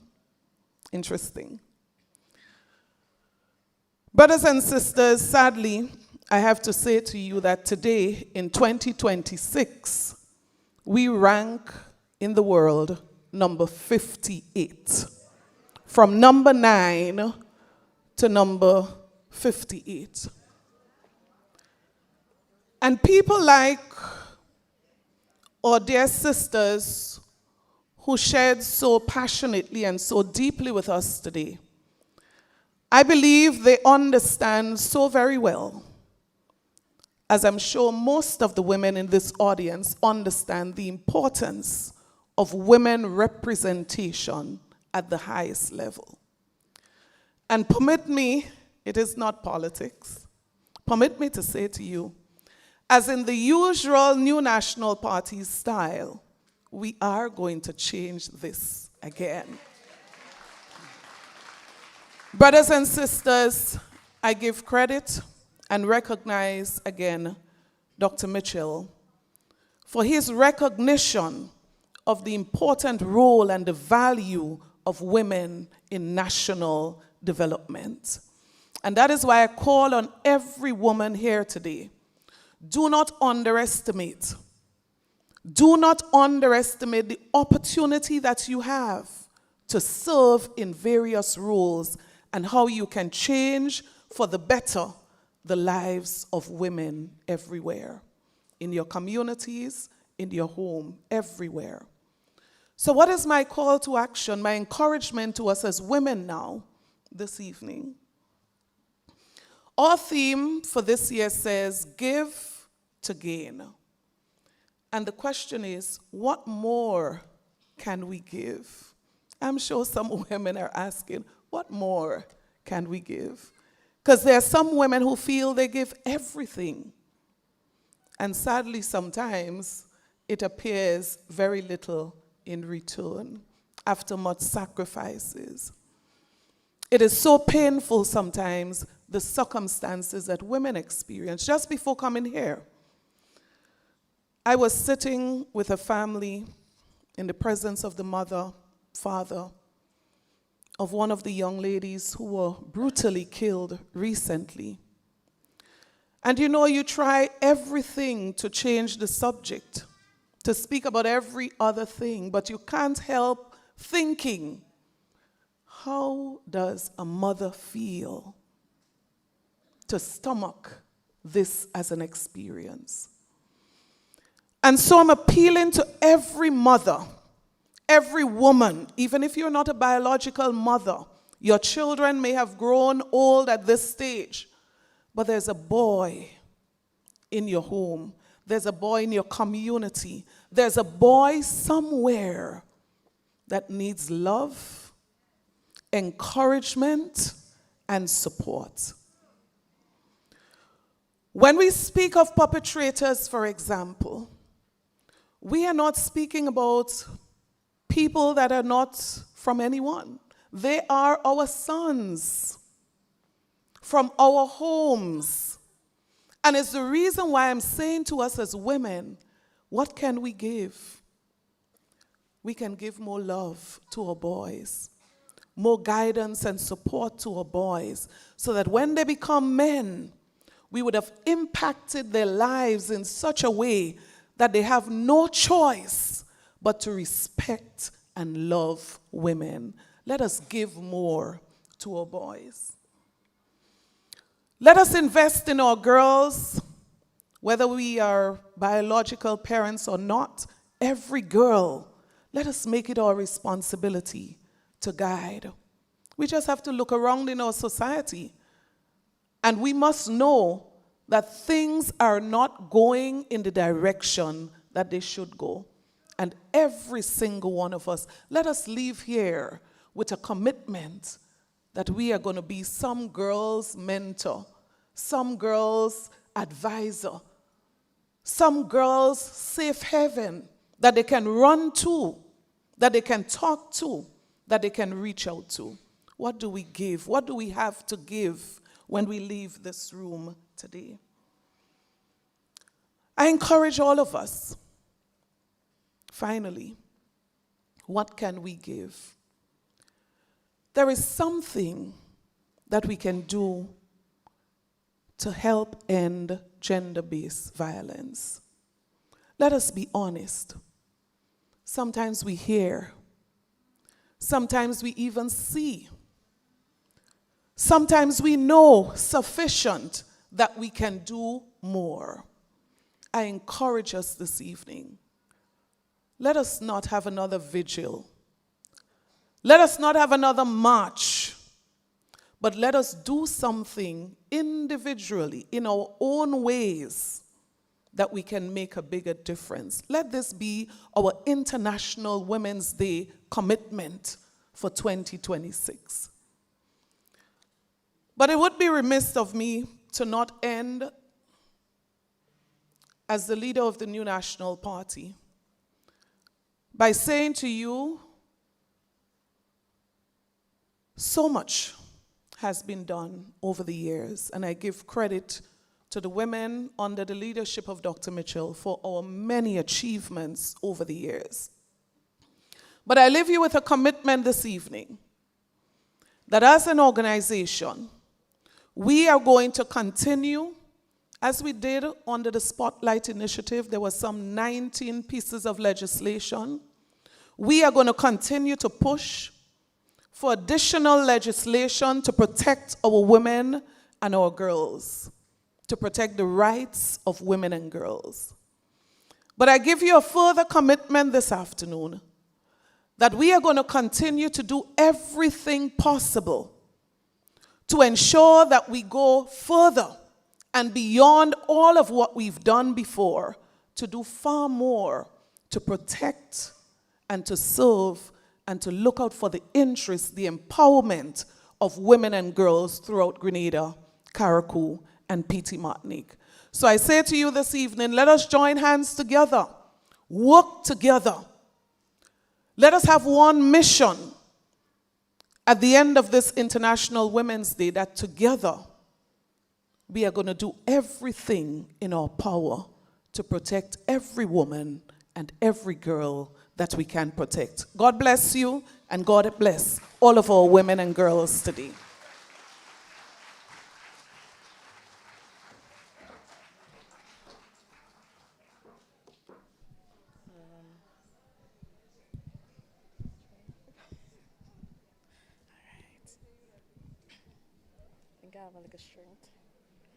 Thank you so much, political leader. You know, it is often said that if you give a woman a house, that she will give you a home. If you give her groceries, she would give you a meal. If you give her sperm, she would give you a baby. But if you give her problems, she would give you hell. As we near the conclusion of this evening's event, brothers and sisters, my dear sisters, as I want to say this to you, that bloom wherever you're planted, that you are beautiful, that you are strong, that there is space for you, and that you are the movers and shakers of our society. I want to say, be the best version of yourselves. Because you, whatever you do, affect our homes, and our homes affect our society, and our society affects our nation. Happy International Women's Day. At this point in time, I want to invite once again Dr. Julie Dubois to do the vote of thanks.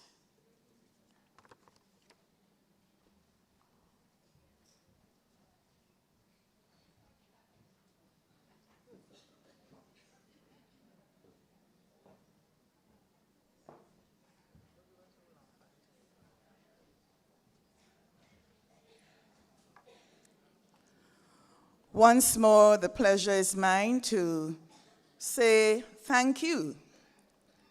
Thank you for being here.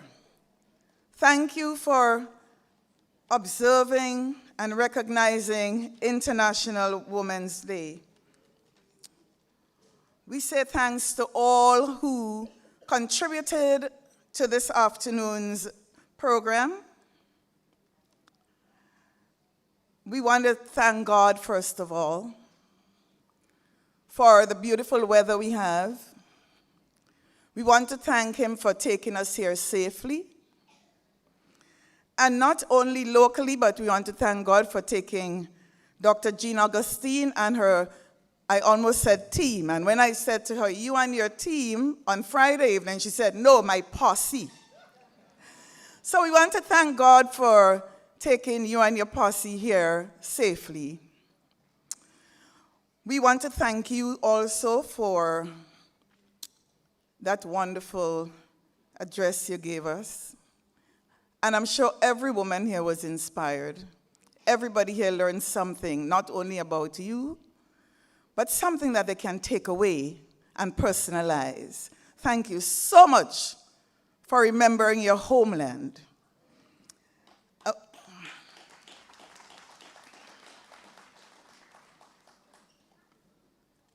To Lady Anande Trotman-Joseph, as always, the passion was felt. And we want to say thank you for accepting. Thank you for all that you said that awakened us to more purpose, to be the women that we should be, to have each other's backs and to protect and serve. To our political leader, we thank you for the advice. We thank you for all that you shared with us. We know that we feel you whenever you speak to us. And we want to say thank you so, so much for being here with us and for embracing us in that way.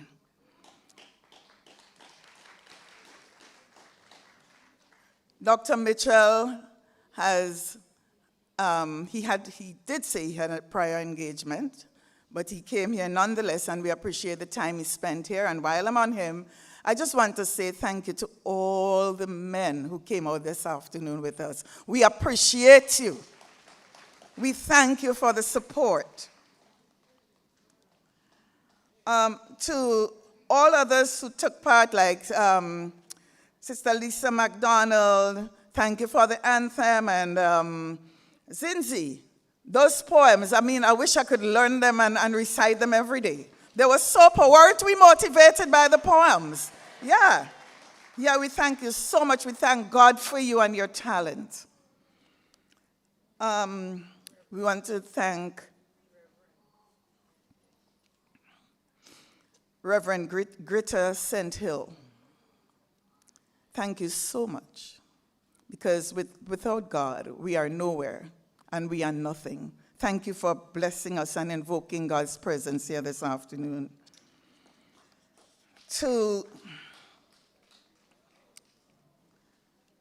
We want to say thank you also to all our guests, all our special invited guests. You could have been somewhere else.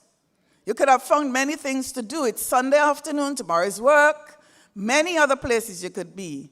But to the specially invited guests, we thank you, our former parliamentarians, all our candidates who are here. I know you're busy, but you still found the time to be here, and especially for the male, we really want to again say thank you so much. We thank Mikey Live for, as usual, supporting and bringing us around the world so that people can see what we're all about here in Grenada on International Women's Day. We thank the management and staff of the Grenada Trade Center for accommodating us, as usual, with grace and style. We thank all those who did the presentation, Sister Yoland, and we thank you so much for. I want to also thank our MCs. I think they did wonderful, Sister Shoma and Sister Amanda. Sister Amanda is up and coming. Yes. I want to say a special thank you. You know, no man is an island. No man does it alone. And behind the whole program here today, there's a team of people who came together to make things happen. And so for the team who worked so very hard, going beyond their call of duty as it relates to the team, I want to say thank you so much. I hope I'm not leaving out anybody. We have Sister Yolande Bain Horsford, we have Dr. Modeste, we have Sister Shummer. Now, I think I will get a lawsuit, but I will call a name. We have Sister Peggy Nesfield, and all the decorations, and so she was behind all that, and coming up in the rear for a lot of stuff that we were kind of behind with. And Peggy, you did say not to call your name, but I could not do it. So I want to thank you so much.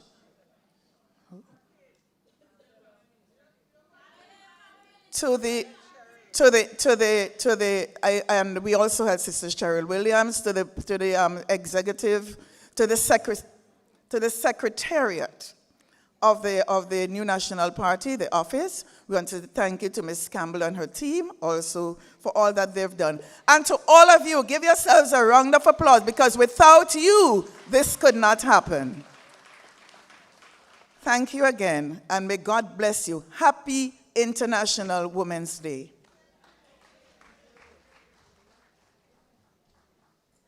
Thank you, Dr. Dubois, the president of the New National Party's Women's Arm. Give her a round of applause. I have a key that was lost, a vehicle key, outside, so if you check your pocket, it looked like a key from 1920, so I'm not sure what kind of vehicle. So please check with us for this. I also want to let you know that in the annex, we have a few of our local entrepreneurs with craft pieces, jewelry, etc. on sale in the event that you want to venture next door and purchase something uniquely made here in Grenada. There's also fruit juices on sale and water as well. Folks, we've come to the end of the program for today. It has been a pleasure having you with us, and I want to thank my co-host, who I think did an amazing job. And next time, make sure you vote for her. All right? She is one of the candidates for the New National Party. Ladies and gentlemen, give to gain. Thank you so much.